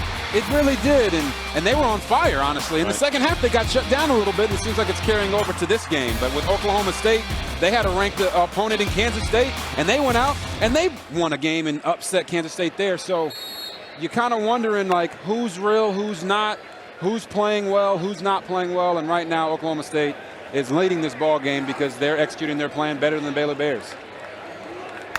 Baylor missing a key player on defense as Oklahoma State runs it for a gain of 3 yards. That's Warren. Matt Jones making the tackle, but we would be remiss, Robert, if we didn't mention the absence of Terrell Bernard, who's one of their more dynamic players defensively, right? Oh, he's a guy. And whenever you're missing him out there on that field, it can have an impact on your defense. 2nd and 7. It's going to be Warren again, putting his hat down and running into Dylan Doyle. It'll be 3rd down coming up now after the gain of 3. And the missing of Terrell Bernard is not to say that Matt Jones, number 52, isn't a good player. It's just that sometimes Terrell Bernard would have, he'd be one step ahead because of the intellectual part of the game. And I think they're missing that right now a little bit on defense. But let's not get it twisted. This Baylor Bear defense, led by Ron Roberts, has done a phenomenal job of keeping their team in the game while their offense hasn't been playing too well. This is year 2 of Coach Roberts' scheme defensively. 3rd and 4. Sanders fires, tipped up, picked off by Dylan Doyle. And Doyle with another Baylor interception. That's the 3rd one of the night. And they'll be working with great field position inside the 35. The ball was tipped up in the air, and Doyle had all day to track it and haul it in. You know what they say, tip balls get picked. And right now, Spencer Sanders is saying, Coach, come on, man. Why are we throwing the ball? You see what happens when I'm throwing the ball. He goes right here. He tries to find his guy. Actually, it just goes off of his helmet, and you hate to see that. This is the same guy wearing number 10, Rashad Evans, who caught the touchdown pass, but the ball gets into him, pops up in the air, and what does number 5, Dylan Doyle, do? He gets the pick and sets up the offense in great position. 1st and 10 from the 31. They run the reverse. This is Estrada. Nowhere to go. Big time close and hit by Thomas Harper, the safety for the Cowboys. Loss of 2 on the play. It'll be 2nd down and 12. Well, it looked like Oklahoma State saw the same play that we saw on the last possession with the fake reverse. It was open. They said, hey, guys, make sure you don't let that happen. They're going to come back to that. They came back to it. They shut it down. And you wonder right now for Spencer Sanders, Oklahoma State's quarterback, what does he need? Right. After that interception, does he need another free throw attempt to get back in rhythm? Gonna have to wait. 2nd and 12. Bohannon looking Thornton's way. A lot of pushing and shoving. No flag on the play. Christian Holmes in on the coverage on Tyquan Thornton. And it's 3rd down and long. Oklahoma State has been outscored in the 3rd quarter this season, 20-0. And if you've watched any of their games, you've seen that they have kind of eked by in every single situation. So right now, if they struggle in the 3rd quarter, Baylor has a big opportunity to go and maybe put some points on the board and make a game of this thing. But right here on 3rd and 12, that's difficult. Look for Gary to use his legs to extend the play as they go empty right here. Thornton and Snead to the top of the screen. Bohannon going to try and take off, and he's going to lose about 4 yards. Colin Oliver, the true freshman, with a sack. And the Cowboys defense, impervious again, comes up with another stop and a big one here on the fringes of field goal range. They're at about the 36 here. Yeah. It would be a 53-yard attempt approximately for Hankins. It looked like Baylor tried to go back to its previous success from the previous possession. And that was a design quarterback draw right there. And if you can't win up front on those quarterback draws, those defensive linemen, and you're running straight at them, there's nothing that Gary could have done anymore. It's unfortunate that they couldn't maximize that turnover once again. Isaac Power going to punt. Nose of the football down. Ball goes end over end. And it's down once again inside the 10-yard line. So he's doing his part. 30 yards on the punt. Bohannon on the sidelines. His defense will be on the field when we come back. 1st and 10 for the Cowboys from Stillwater. Chester Pittman, the first black football player for Oklahoma State, was a barrier breaker for Oklahoma State, arriving in 1957. Now, he died late last year at 83. Was honored last Saturday when the Cowboys donned white helmets, black jerseys, white pants. Along with this set, special helmet stickers showed off a football. The number 23 and Pittman's name, along with a different set of warm-up shirts, paying tribute to the Cowboy legend. And it was great to hear Cowboy receiver Tay Martin talk effusively, praising the efforts of Pittman back in the day and paving the way for him and many that look like him. Here's Warren, one of those such players, with a nice gain. Yeah, you know, it was one of the quotes I saw from Chester Pittman. He said, if given the opportunity, I think you have to take advantage of it. And I thought that was such a powerful statement from him. He was a barrier breaker. He was a guy that allowed me to play this game. And he took the opportunity when others said maybe he shouldn't. Right. And he stepped forward and paved the way for us. It was awesome.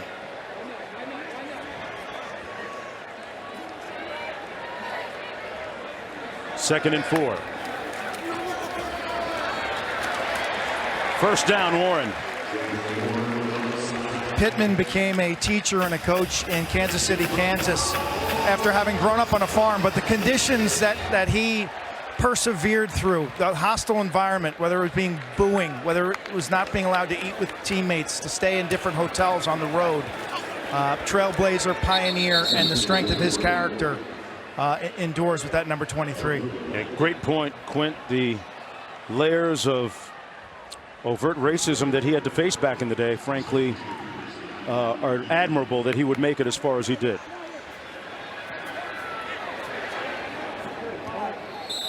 Incomplete. Second down and 10, now third and 10.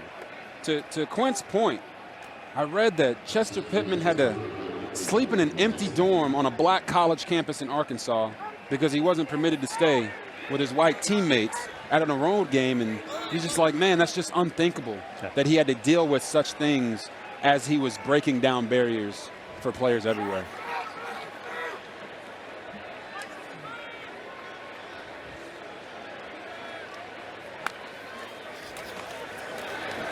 Sanders going to take off on his own. Made one guy miss, made a couple of tacklers miss. The ball came loose, but he was already down, and he's going to be stopped up short after that 8-yard scamper. And the Baylor Bears defense gets a win there by coming off the field again. This Baylor Bears defense is keeping their team in the game. You know, you look at what Spencer Sanders has been doing all day, and they've had 3 turnovers. And Mike Gundy has no problem punting the ball here. Why? Because every time they've had a turnover, they've gotten no points. Baylor's gotten no points off of those. So he feels really confident in what his defense is doing right now and is willing to play the field position game. Hutton with the punt. Down to the 37-yard line. First fair catch by Ebner. Time out on the field. 4:46 to go in the third. Under the lights here in Stillwater.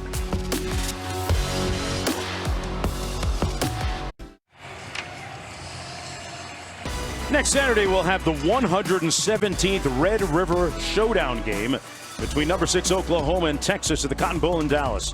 Our coverage kicks off at noon Eastern, 11 a.m. Central on ABC, the ESPN app, one tap. Robert Up called that game a couple of times, and what a great scene it usually is and was at the old fairgrounds in Texas. Here we go on 1st and 10. This is Estrada. Falls forward. That's going to be a gain of about 7 yards on the play. Jabbar Muhammad making the stop. You know what I love? I love the deep fried cookie dough that they sell there. The deep fried cookie dough. Man, just hearing that makes me want to go do a workout. Big Tex. Big Tex, man. Tex, you know they say in Texas everything is bigger. Hey, man. Red River rivalry. Texas OU next week on ABC. Part of the big picture here in the Big 12. Bohannon scrambling, throws a dart, and it's going to be ruled incomplete. Intended for Estrada. So 3rd and 2 coming up. You see here, he almost makes that catch and tries to get the knee in. But Baylor, R.J. Sneed, leading receiver, no catches. Treston Ebner, one of their leading receivers out of the backfield, no catches. Tyreek Thornton, 1 catch for 4 yards. They said they needed to establish their fastball, and right now they're struggling.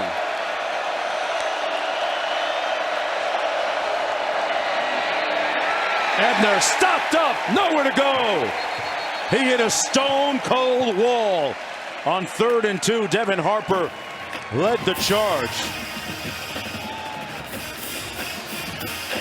Boy, that Cowboy defense has been stout, strong. 4th down. We always talk about winning at the point of attack, and you can see here that Baylor's offensive line is getting pushed 2-3 yards into the backfield, and that is not what they want when you're trying to run the football. And they're going to go for it here, Robert. They have to. It's 4th and 2. If anything, try to get them to jump off sides. But you got to let your team know you're trying to win the game. Bohannon the toss. 1st down and then some. They gas the defense. And he's off. Smith looked at his wrist and got time today. Wow, what a run by Abram Smith on 4th down. 55 yards in a bolt across the Oklahoma plains. Now, I told you guys, Coach Aranda, he's Yoda, right? He's the whispering dragon. He whispered to his guys, hey, we're going to go for it on 4th down. He does a nice toss play to Abram Smith, and that might have been one of the biggest plays in the game to get them back in this bad boy. They lacerated that defensive front with their blocking screen to spring them loose. And you watch this right here. We always talk about receivers catching the ball, but R.J. Snead said, you said I can't block. He does a nice job of giving just enough time. And what does Abram Smith do? He runs through that Oklahoma State defense like a tornado, baby. Wow. That was convincing, and they, in one 55-yard swoop of a run, come to within 7 points. Talk about needing a big score and scoring the way they did. Look at their 4th down conversion rate on the season, 90%. That one might be the biggest one so far this year for the Bears. Oh, yeah, and Abram Smith just had his career long. What perfect timing, right? A forever kind of moment to have your longest career run in a big-time showdown rivalry game of 2 top 25 ranked teams. 4 plays, 63 yards. They used up a $132, and big man getting his river dance on. I'm not sure what that was. It wasn't the gritty or the smeeze, and it certainly, Studio Man, was not the running man. Studio. All right, guys, your AT&T 5G studio update. Mississippi State now up 2 scores on Texas A&M. Will Rogers to Mekhi Polk. Yeah, Will Rogers. The defender slips, Polk gets the touchdown, he gets the reward, he stays up. Second connection of the day between the two. Mississippi State in front, 24-13, guys. All right, back here. A nervous bit of energy, tangible and palpable here at Boone Pickens Stadium. Sanders trying to regain his form and poise. Throws a dart complete at the 46-yard line to Tay Martin. A 21-yard pickup and a 1st down. Hey, that's a very familiar NFL scheme I just saw there. They ran a dagger combination, running the inside slot guy through the inside safety and running the 18 to 20-yard dig by Tay Martin. Beautiful throw by Spencer Sanders. Sanders moving quickly again, but this time stopped up front. He's going to lose about 3 yards. Cole Maxwell making the tackle on the play. Well, this season, along with their contributions to university's general scholarship funds, for every field goal and extra point made, Allstate will also be donating to the American Red Cross to help with disaster relief efforts. Thank you, Allstate. Sanders complete. Martin on the move, and another 1st down at the 33-yard line for the Cowboys. Tay Martin, last year the Washington State transfer, now fully acclimated at Oklahoma State and holding his left arm. There's also a flag down on the play. Yeah, and if you're wondering why Tay Martin was so open, is because they ran a quick tempo play right there and no one was guarding him. Spencer Sanders saw that, got him the ball in a hurry, and that was the result. Substitution infraction on the defense. 12 men on the field. That penalty is declined. The result of the play is a 1st down. Well, they couldn't even cover him with an extra man out there, Robert. I know that's actually a good line. And what they say, right, Spencer Sanders, as bad as he has played at times today, that was big time by him, seeing that Tay Martin was uncovered and that the defense was misaligned with 12 guys on the field. Got his presence of mind back. 23-yard gain on the play. Warren in the backfield. Sanders on the RPO, and he's going to throw it away wisely, using good discernment that time.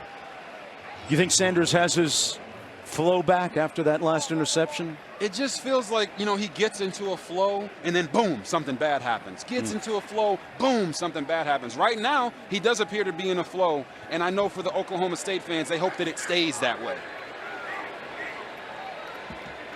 2nd and 10, Cassidy in motion. They run the zone stretch play, and Warren trying to hit it up inside and nowhere to go. Petrie making the tackle, a short gain on the play. 3rd down coming up for Oklahoma State. Up by 7 points, under 2 minutes to go here in the 3rd quarter. Both these teams ranked in the top 25. Both these teams undefeated at 4-0 coming in. Sanders taking a shot. Martin caught. Complete inside the 10. Wow, what a catch. Martin contorting his body to come up with the grab. Tay Martin is just one of those guys that they tried to double him here and he still beat the coverage. Look at that. Warren on the run, stopped up at the 5 by Dylan Doyle. When we talked to defensive coordinator for Baylor, Ron Roberts, he said they were going to always try to keep this guy, Tay Martin, bracketed. And you can see there's 2 guys there, and Riley Tejada tries to funnel him to the safety, but man, sometimes you just can't stop the big number 1. He is an NFL-type player. Guy that certainly is playing much better than he did last year. Under a minute to go. Warren down to the 1-yard line. Tackle made by Matt Jones. Jalen Warren really got downhill that time, Robert. Yes, he did. And just to go back to that catch, right? We talked about Spencer Sanders and is he back in his right state of mind and presence of mind? But how about the presence of mind for Tay Martin to not only contort his body, make that catch, but do the toe drag swag right there on the sideline. Okay. Oh, that was beautiful. Took out the whole package on that play. 3rd and goal.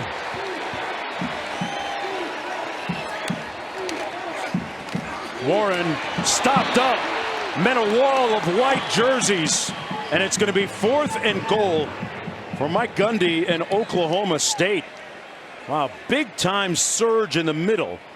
JT Woods, Mr. Heartbreak Kid, one of the first ones to arrive there, and that's going to be the last play of the 3rd quarter. This is the end of the 3rd quarter. 45 minutes in the books. And we see here we got Oklahoma State driving down the field and Tay Martin with the, Tay slide, baby. We see you now.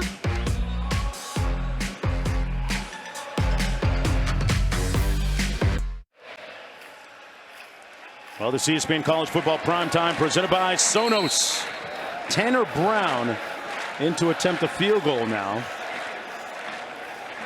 Should be a relative chip shot from the left hash, and he knocks it through to make it 17-7 on the 20-yard field goal. Just underway here in the 4th quarter. Mark Jones, Robert Griffin III, Quint Kesnick down on the field. Well, Taco Bell welcomes you to the Live Moss Student Section of the Year contest. Use hashtag Student Section Sauce to get the committee's attention, and go to ESPN.com/Taco Bell to see how your school can compete. Got some live ones here today. Oh yeah, I can't forget about the paddle people, right? Yeah. Out there making noise. Got a chance to go talk to them before the game, and they were actually quite friendly to me. I like you. You are the people's choice here, man. Hey. You've been mixing with the crowd, getting votes, constituents. Hey man, I'm trying to build my constituent base, as you know. We saw some good dancing a little bit earlier. Some guy doing the woo dance. You see the Baylor guy right there hanging out in the middle of the Oklahoma State fans. He doesn't feel threatened. Wow. Oh man, where is he, Robert? Right there. Look at him. He looks like a ball of joy, doesn't he? Hey, he's excited. He just hasn't told his face yet. On the return, Ebner, nowhere to go, run out of bounds at the 16. Let's check in with the studio. Hey, Mark, Mississippi State, Kentucky, 22 seconds to go, up 7 on Florida, 4th and goal. Emory Jones, Sam Acho, it's incomplete. Welcome to October in college football. Number 8 went down, number 9 went down, and now number 10 goes down. Amazing. Jacquez Jones broke it up, the Ole Miss transfer. Kentucky is 5-0, 2013, the final. Wow. Big news there as the Gators go down against Kentucky. 8, 9, and 10 all lose today. And not to mention Oregon. Yeah. At Stanford. Number 3.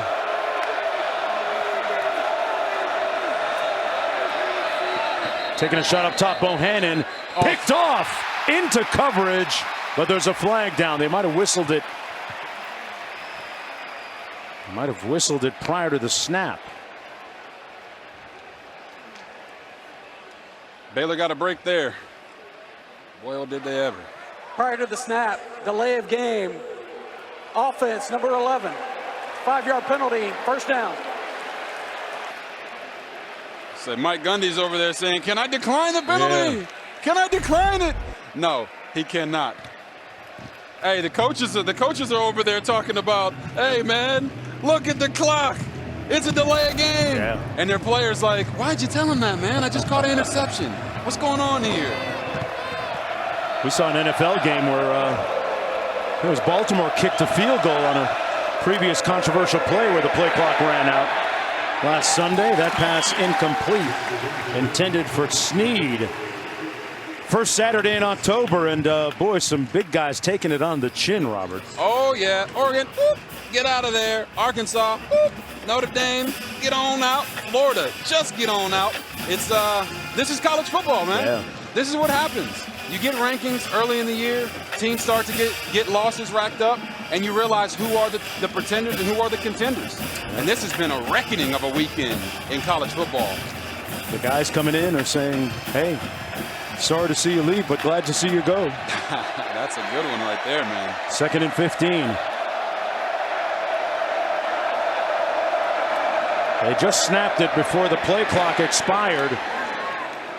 And look at the effort from Smith. Invariable and inexorable effort by Abram Smith. Kept those legs moving, Robert.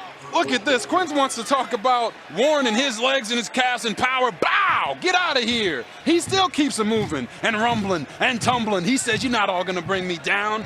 Abram Smith needs the ball in his hands as much as possible. Picked up 18.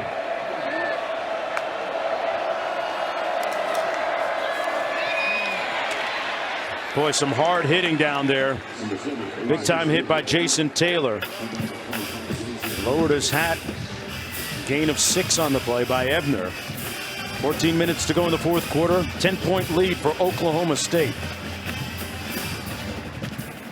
Mike Gundy told us earlier this week that this team is unique. He really senses that more than some previous teams, this team really digs each other. They like each other.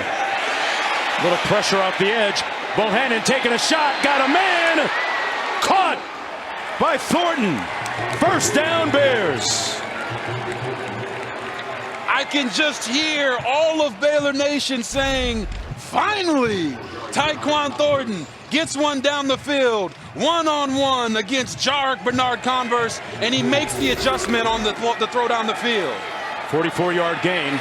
Into the end zone this time. Jump ball. Incomplete, intended for Snead, but there's a flag on the play. Bernard-Converse in on the coverage on R.J. Snead. Oh, they're definitely going to call offensive pass interference. Receiver there, pushed off right at the last second.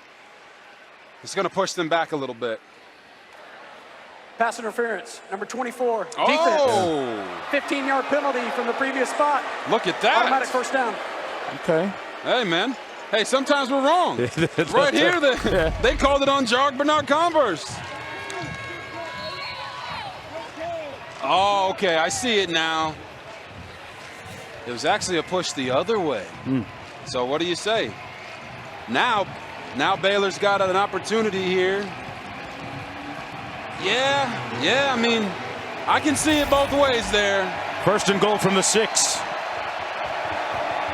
But there's only one way that counts, and the ref called it against the defense. Bohannon going to take off. Got a block. And is brought down at about the 2-yard line. He had Abram Smith leading the way, but Malcolm Rodriguez limits that gain to just 4 and keeps him out of the end zone. Rodriguez has been a catalyst with his game-changing plays the last couple of years. Listen, I've been here at Boone Pickens Stadium in these situations in the goal line. And Oklahoma State, in those years, did a phenomenal job of keeping us out of the end zone. Let's see if this Baylor team can get the ball in and make a game out of this one in the 4th quarter. Second and goal, Smith. Hit, stopped. Boy, Mason Cobbs really hit a 1-yard gain. It'll be 3rd down and goal. Tell you what, Big 12 defenses sometimes face scrutiny and criticism, but these two defenses doing a nice job today. Oh, they're the real deal. They're mixing it up. They're playing physical. They're out there hitting.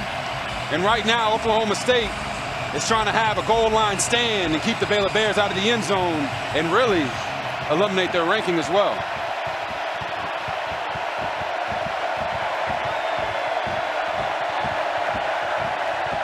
Bohannon got in, touchdown, Bears score. Gary Bohannon presses his own button and calls his own number. And that's his 5th rushing touchdown of the season, the 8th of his career, and Baylor pulls closer. Gary Bohannon and the Baylor Bears said, hey, we might be in the same old stadium, but this ain't the same Baylor Bears. And they do a great job of getting the ball in the end zone there. And now we've got a tight one. Right after this extra point, it could be 17-14. And they are trying to get that mojo. You call it Uncle Mojo. He's in the end zone. They're trying to get it back on their side. Man, we could be in for an interesting finish here.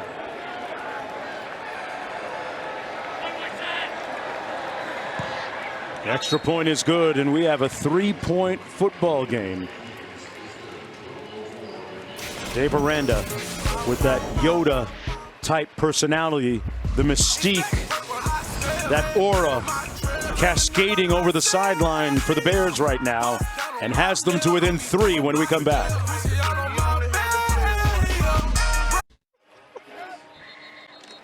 Well, the postseason starts Tuesday with the AL wildcard game right here on ESPN and the app. 8 Eastern, 5 Pacific. And Robert, I want double pepperoni and just a little bit of cheese on my pizza. Is that a pizza cap? As a box on his head. I guess that's how they do it in Oklahoma, huh? Wow. Thin crust, please. He must have went to Mexico Joe's. Yeah. Not Eskimo? Not Eskimo Joe's, but Mexico Joe's. Get a table after this great game, and one of the happiest small towns in America, Stillwater, Oklahoma. Out of the back of the end zone, 1st and 10, coming back the other way for Oklahoma State from the 25. A tale of 2 halves offensively for Baylor. Look at that. 102 in the second half. And they had 55 of those on 1 rush, but the numbers do tell you that this has been a half more about Baylor than it has about Oklahoma State. But the cool thing is, although there's not a lot of points, Jalen Warren has his 6th 100-yard rushing game, and Tay Martin has his 6th career 100-yard receiving game. So they're still putting up some decent numbers. Martin split to the top of your screen. They got 2 receivers out that way. Sanders looking to pass it. Comes underneath to Warren, and Warren picks up about 8 on the play. It'll be 2nd down and 2. Jalen Warren out of Salt Lake City, Utah. Transfer from Utah State. Sanders had it batted down at the line of scrimmage. Good hands up play by Braden Utley. It'll be 2nd down and 10. You know what they say sometimes to the big fellas up front? Hey, if you can't get to the quarterback, at least throw a hand up and try to knock it down. And sometimes tip balls get picked like we saw earlier in the game. That one beautifully just falls right to the ground. Utley out of Huntington Beach, California. 3rd and 3. I would not be surprised if they tried to get the ball to Tay Martin here. Inside receiver to the bottom of your screen there. They're going to hand it off. Warren will do the honors himself and gets the first down with about 3 yards to spare. He got 5 on the play, and they moved the chains. What they did there is they used Tay Martin as a and the offensive coordinator Casey Dunn always talked about wanting to get the ball to his best players, and Jalen Warren is one of those guys. Robert Baylor just had a tough time lining up, getting people on the field in time. Utley making the stop on the play, and there's a flag down as well.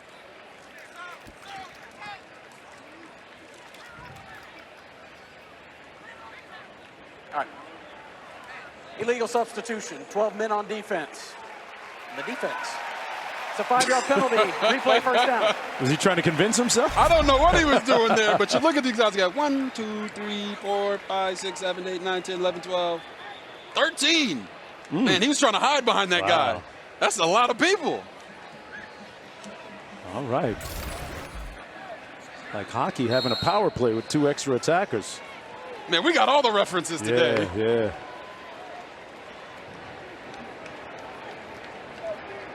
So 1st and 5 after the infraction from the 42. Sanders hands it off to Jalen Warren. Nothing doing that time. Good tackle once again by Dylan Doyle, who's had a strong game today. Native of Iowa City and Iowa transfer last season. One of their leading tacklers coming into the ball game tonight. And got a Baylor player injured on the field. Media timeout. Got Quinn Kesenick down on the field, efforting a little bit of information in just a bit. We'll come right back on the other side of this word.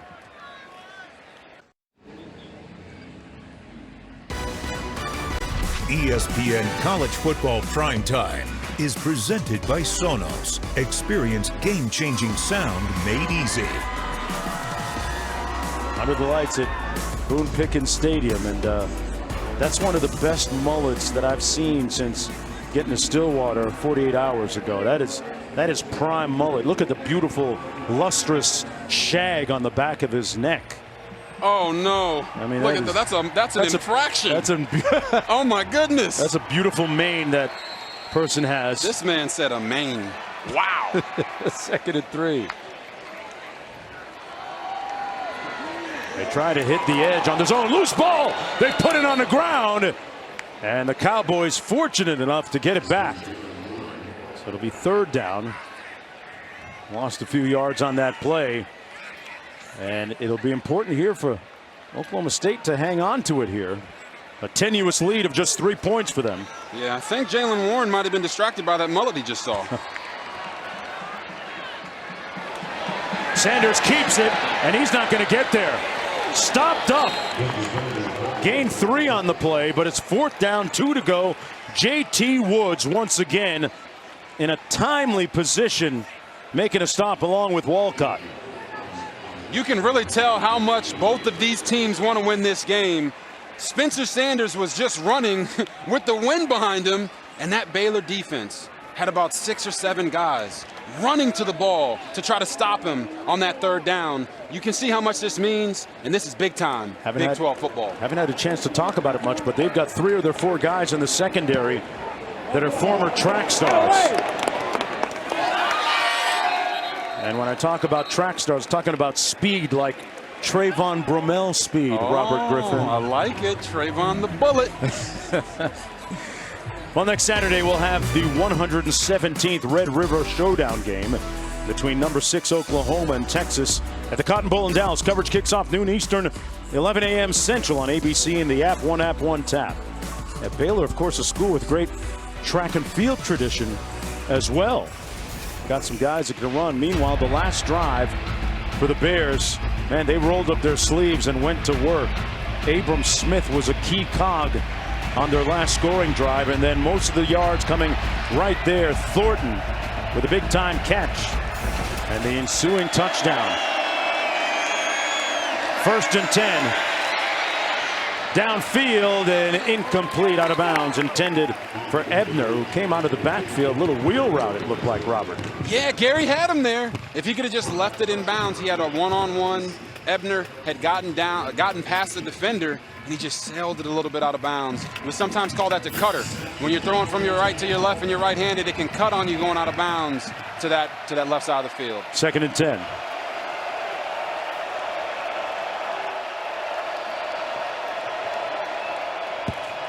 Bohannon fires complete at the 35. Catch made by Estrada. Working against Holmes for 5-yard gain on the play. It'll be 3rd down. Talking about those secondary players for the Bears. Trayvon Burrell is actually another level of speed, but those guys are actually fast. Yes, Kalen Barnes is a guy. He beat Anthony Schwartz, who was a high school phenom, running the 100, in his last high school race. So these guys can run, but on offense, it's a big down right here. 3rd and 5. They're going to run it on the ground. Smith stopped up, nowhere to go. And the Cowboys defense holds firm. Great surge up front. Impenetrable. It looks like right now Jeff Grimes thinks he's got to play. He thinks he's got something up his sleeve right here on 4th and 4. Going for it in his own territory. Let's see what Gary Bohannon and the Bears have in store for us right now. Ebner, no, that's Smith in the backfield. Play clock down to 7.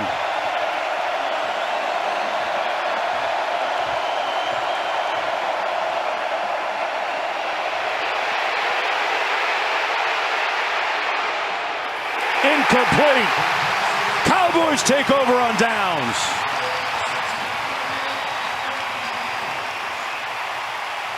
It was tipped by Brendan Evers.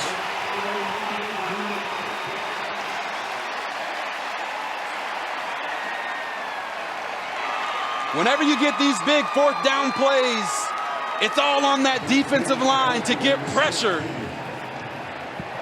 And boy, did Oklahoma State's defensive line get pressure here to get Gary Bohannon out of the pocket. And you just see right there, Dave Aranda, Yoda, he's unfazed. He still believes his Bears can do it, but they're in a tough spot now.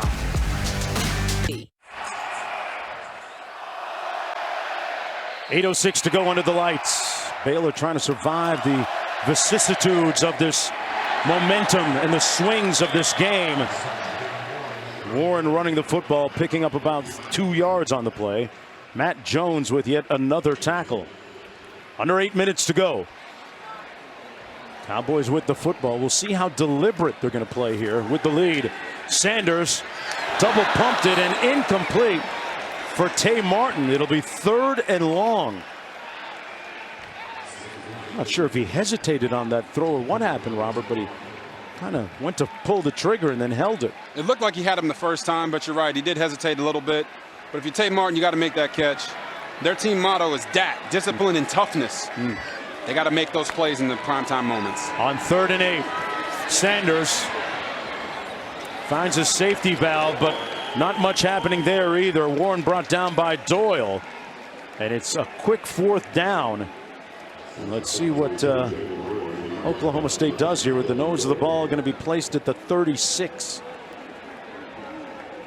And they're going to punt it. Yep. I guess. Well, Baylor's going to get another opportunity here after. I guess it didn't hurt them that they went for it on 4th down after all. Exactly. Yoda knew something that we didn't know. He knew that his team was going to get a 3 and out and give him the ball back. Hutton. Fair catch called at the 5-yard line. It'll be 1st and 10 from there for Bohannon after the 31-yard punt. Well, Big 12 now on ESPN Plus, a must-have for Big 12 fans. Tomorrow, 2 women's soccer matches highlight the afternoon. Kansas, Iowa State, and the number 10 Horned Frogs host Houston. Both matches start at 2 Eastern. And with the basketball season less than 6 weeks away, Big 12 Media Days give you a season preview. If a Big 12 fan, you got to have it. Sign up today at ESPNplus.com/Big 12 now. You know, Associate Head Coach Jerome Tang and Head Coach Scott Drew tell me they used to hang out at the gym a little bit, speaking of Big 12 basketball. and try and get some buckets out there, Robert. I have to say thank you to Coach Drew for allowing me in the gym. It was a blast. I really love those guys. They've great personalities and done a great job with that program. By the way, they're the national champs. On the carry, this is Ebner. Getting a little push from behind, picking up about 4 on the play. Davion Mitchell went to Sacramento. Mr. Off Night for the Baylor Bears basketball squad last year that won the championship. Tyquan Thornton making his presence felt, working against Bernard Converse. It's going to be 3rd and 2. And speaking of Big 12 basketball, Cade Cunningham, by the way, the #1 pick in the draft with the Pistons. Talented player. 3rd and 3 and nowhere to go. They're going to fail to convert again on 3rd down. The clock running with a little over 6 minutes to go. This time they'll punt.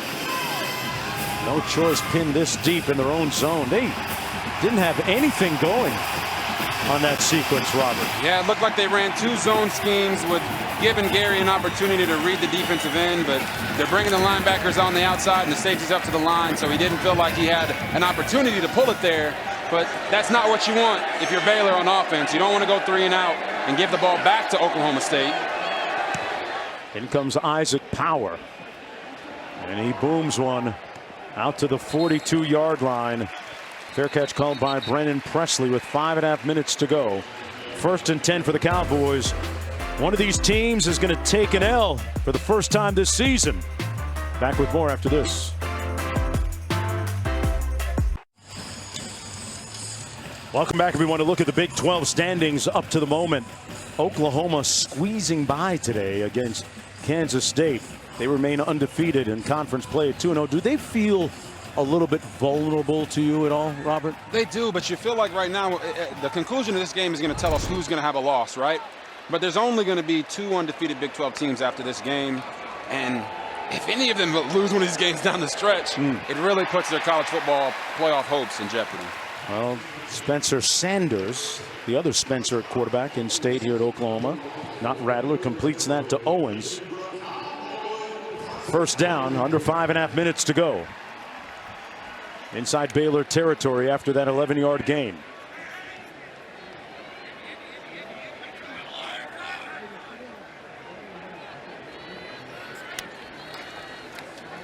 Little option to the wide side of the field. Sanders will slide. There's a flag down as well at the 42-yard line.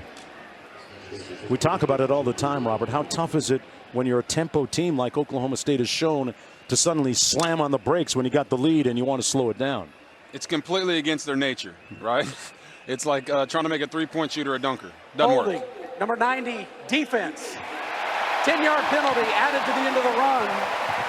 Results in a 1st down. That's against Franklin. I guess unless you're Zach LaVine, right? Okay. He was a dunker. Yeah. I mean, and we saw him talk shoots about threes, yeah. Now he shoots threes. Vince Carter, similar. That was the 8th Baylor penalty of the day. Gives Oklahoma State a 1st down and 10.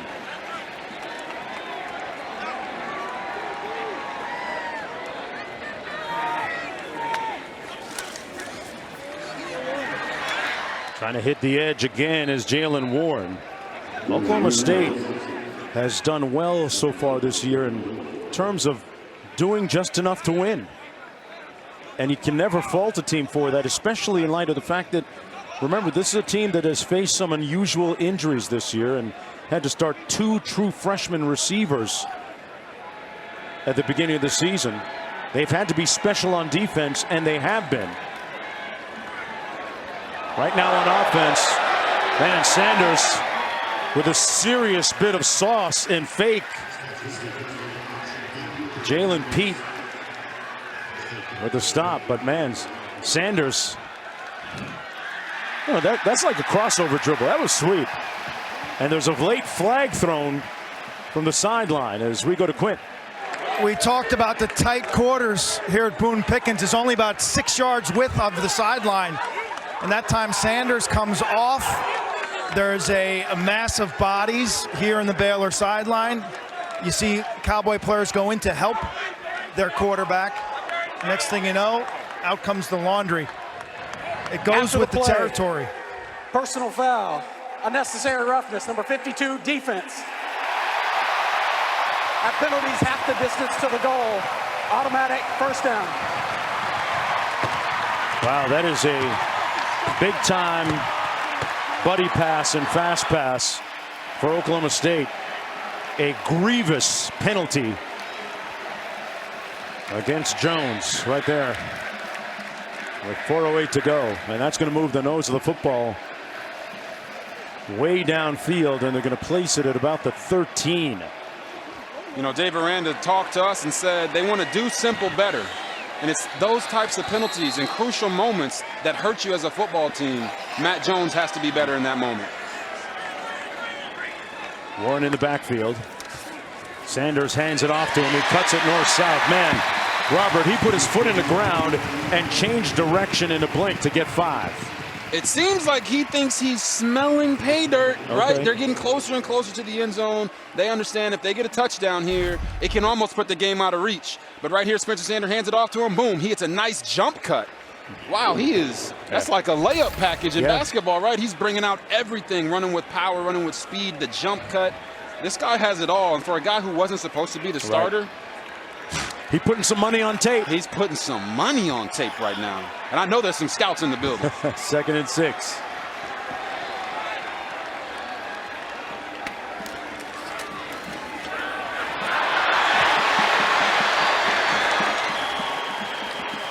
Warren picks up about 4 on the play. Great shiftiness, wonderful elusiveness. He made Christian Morgan miss. And now the enemy for Baylor is as much the clock as Oklahoma State. Defensively, they just got to hold them to 3. Yeah. They're going to run the clock down. They've been doing it, you know, really since halftime, trying to do this ball control style offense. If they can get a stop either in the goal line stand or right here on 3rd and 2, they still have an opportunity to possibly win this game. Sanders going to throw it, and he wisely throws it away. Nobody open at all, and there's a flag down back at the 14-yard line.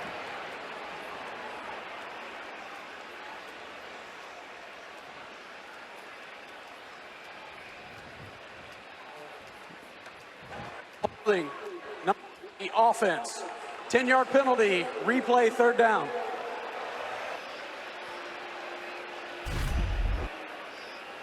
You see it here, number 90. Okay. That's a tackle. Not gonna lie, I saw number 90 doing motion on the play before, and he looked like a defensive guy. So he's out there tackling people. He doesn't understand that he's on the offensive side of the ball. You can't do that, man. Brandon Cassidy perpetrated 3rd down and 12. They move the nose of the ball back to the 14. Warren the tailback. They can get a 1st down without scoring a touchdown. Sanders rolls out, keeps it, sprints. Let's see where they spot this. He got close. Let's see where they spot this. He might have gotten it. Oh, wow. They're going to bring it back. It's going to be short. The ruling is the runner is short. It's 4th down. Timeout on the field for an injury. In real time, Robert, it appeared as if his knee hit before the 1st down marker. And I think that's what they're going to call it here. As you see him, he was a man on a mission, though, wasn't he? Boom, he put his foot, he goes forward. He says, I'm getting this 1st down. But what we can't see, the camera can. And his knee was down right there. Yep. And that looks like he's just short of the 1st down. Which brings up an interesting call if he is short. And when I say just short, I mean just short. I don't know, that doesn't look like a bad spot there. They might have had him a little further back than he was. But man, impressive run right there. Yeah. JT Spencer Woods. Sanders. This is Baylor's 2nd charge timeout of the half. Morgan shaken up on the play for Baylor. Let's take one more look at the spot. Yeah. Here he is. He does the fake. They do the boot action. They got a guy going to the fat, got a crosser coming, got a comeback on the sideline, traditional concept. And then what does he do? He hits the nitrous and tries to get through the hole. Gutsy play there by Spencer Sanders. And after the play, after he kind of bounced forward a little bit, yeah, he sold it. It looked like he got the first down, and he sold it really, really well. As you say, sometimes these guys look like they went to acting school, right. But that doesn't diminish the run in the play, because now it puts them in a situation where they have to make a decision. Are we going to kick the field goal and give Baylor an opportunity to possibly go and score a touchdown and win? Or are we going to go for it right here with 2 minutes and 14 seconds left in the game and make a statement? Let's see what Mike Gundy decides. Well, Baylor only has one timeout remaining after this one. And the question begs, will Bohannon get an opportunity to answer? And what kind of deficit would he potentially be facing? Hey, listen, this Baylor defense has only given up 17 points today, and Oklahoma State's just 14. Like I said earlier, in the Big 12, sometimes that can be a rare sight. And those numbers, right? Baylor's the number 11 scoring offense in the country with 42.8 points per game. And right now they're sitting at 14. They're going to go that for it. That speaks volumes about Oklahoma State's defense. 1 for 1 today on 4th down. Timeout, Oklahoma State. Their first of the half.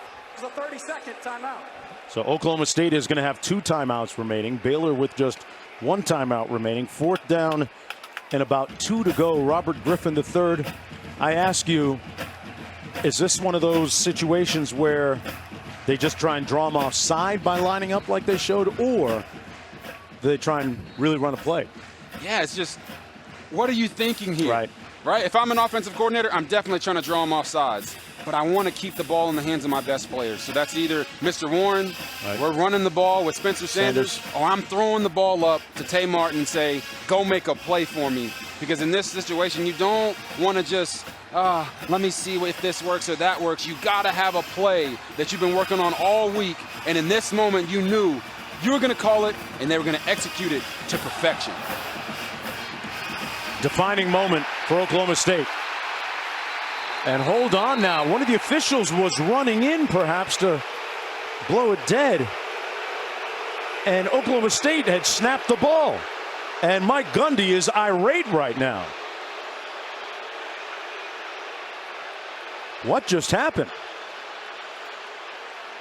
The Cowboys were ready to go. Prior to the snap, we got Baylor using their final timeout of the half. This is a 1-minute timeout. Okay, so Baylor's out of timeouts. They got the timeout prior to the snap. Wow. You see here, you got 1, 2, 3, 4, 5, 6, 7, 8, 9, 10, 11, 12. Uh-oh, too many guys on the field. That's why Baylor called the timeout, and Mike Gundy is over there screaming, they can't do that, they can't do that. Look at them. They knew they had him. They knew they had too many guys on the field. They tried to run the play really quickly, and they're irate that the refs gave that timeout to Yoda and the Baylor Bears. Gundy getting his blood pressure up a little bit there. Why not?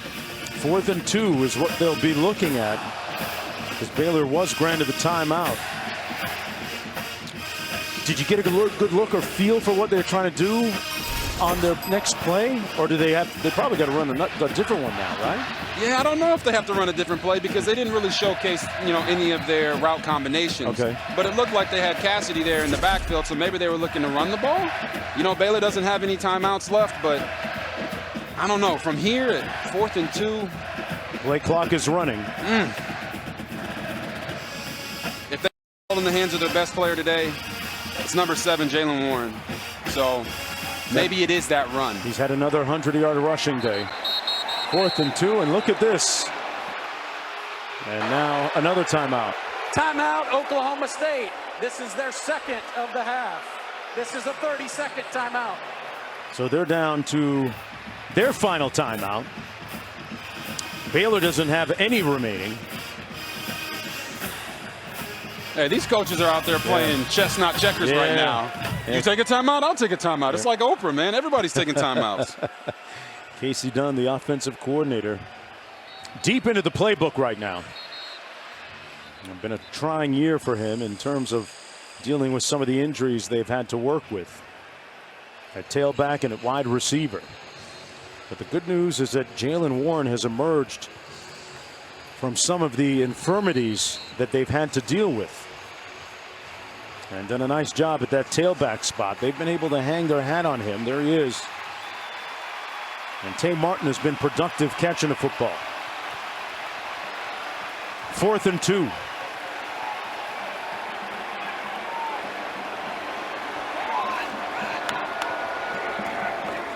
Warren, touchdown Cowboys!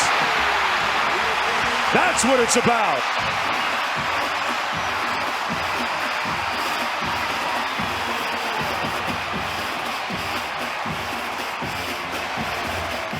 We talked about it. Oklahoma State brought in number 90, Cassidy, put him in the backfield, and said, we're going to give the ball to our best player on the day, Jaylen Warren, number 7.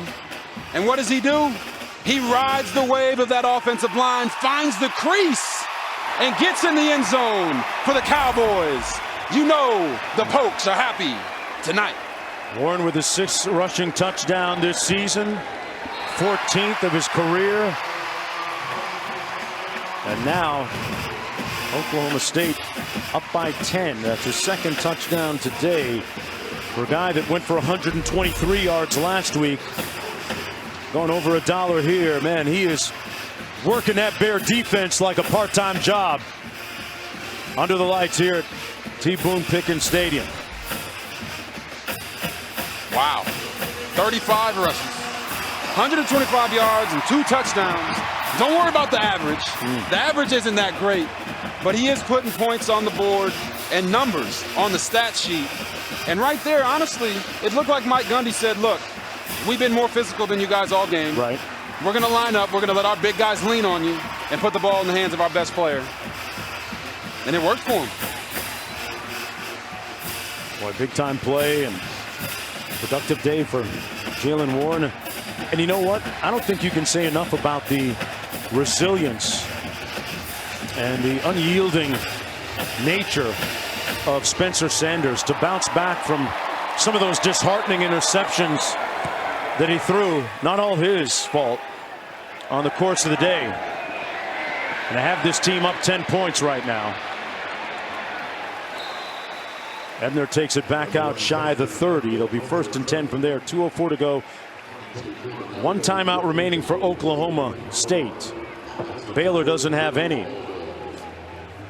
And Jeff Grimes got a lot of work to do.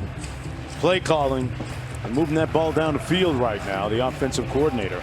Oh, they got to move the ball down the field, and they got to move it down the field quickly. Yep. But I don't want to understate how many injuries Oklahoma State has been dealing with, right? Tay Martin, star receivers, only played 2 games. Trey Sterling's out. Trace Ford is out. Jaden Bray is out. Braden Johnson's out. The list goes on and on. These guys are a very resilient group, and they showed up today. Bohannon fires complete to the tight end, Ben Sims. 1:56 to go. Clock running still. No timeouts remaining for Baylor. This Cowboys squad has been very enterprising, very creative with their personnel this year, and Coach Gundy's done a nice job. The catch complete once again to the tight end, a gain of 8 on the play. Sims with the catch. It was nice to hear him talk about his relationship with his players, how it's evolved over the last 18 months, how much more he listens now to them and takes their temperature and gets their feedback. Bohannon taking a shot, incomplete at the 15, and a flag down. He was trying to find Estrada working against Christian Holmes. Christian Holmes was in good position there. He almost looked like he was playing wide receiver, trucking that bad boy down the field.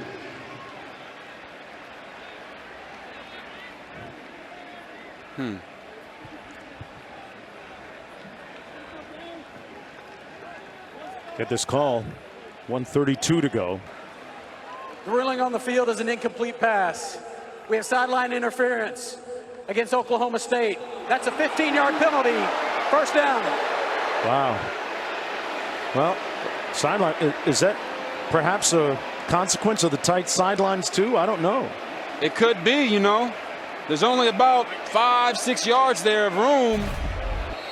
So watch as he sees he's running down. The official runs into this. Oh! You know what? He said, guess what, man? I've been warning y'all all game. Yeah. That pass incomplete. So even with the second chance, Baylor unable to move the ball in the next play. 1:26 to go. Intended for R.J. Sneed. And now our guy is right here. He's yes, back sir. a little bit. You were the reason for the 15-yard penalty. Hey.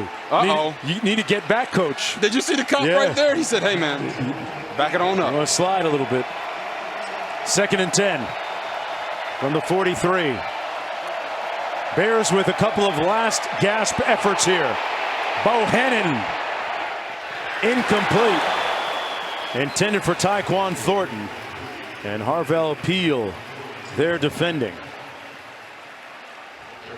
They've kept Thornton under wraps today, which is saying a lot. A guy with that great speed. We talked about his ability to get downfield and played for a great program, Booker T. Washington High School in my city, Miami, Florida, right there on 6th Avenue. And he's a guy that they're going to try to get the ball to here, right? In this situation, 1:19 left in the game. If you're Baylor, you just want to get half of it back. You know you got 2 downs. You're down by 10. You got to score a touchdown. Just try to get half of those yards back right here. Bohannon into traffic, almost intercepted a couple of times. Devin Harper got his hands on it, and he's thinking, wow, I let one get away. Oklahoma State's defense is playing a little bit of a prevent, right? Moving back, knowing that Baylor needs yards in bunches. As you see right here, the backer gets his hands on the ball, kind of tips it up. And Bohannon, honestly, there is very fortunate that that wasn't an interception. It wasn't his finest throw, but right here on 4th and 10, they're going to have to dig deep and find a way to keep themselves in this game.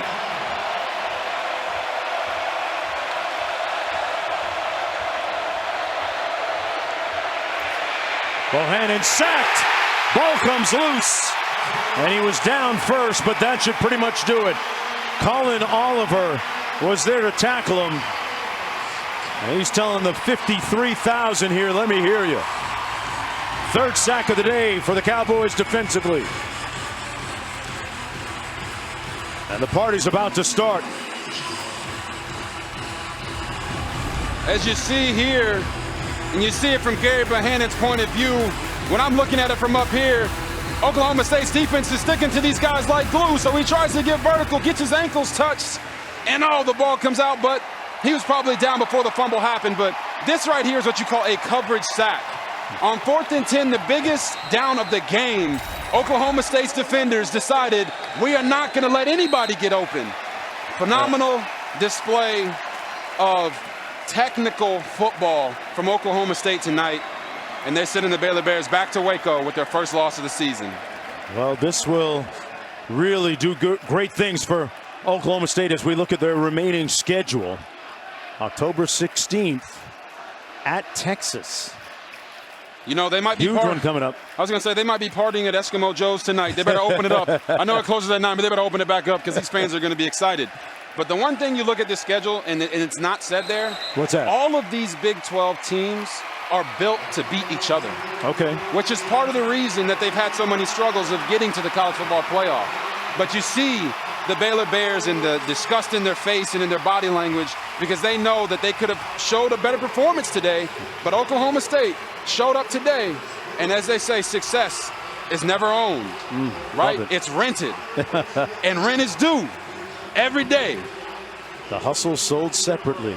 5-0 for the first time, Oklahoma State, since 2015. Sanders 13 of 23 for 182 yards. Had those 3 picks, but all that matters is the W. They improved to 5-0. Baylor falls to 4-1. Stay tuned for College Football Scoreboard, followed by Montana Eastern Washington. For Quint Kesnick, Robert Griffin III, and our entire talented crew, I'm Mark Jones. Right now, let's go to Kevin in the studio. So long, everybody.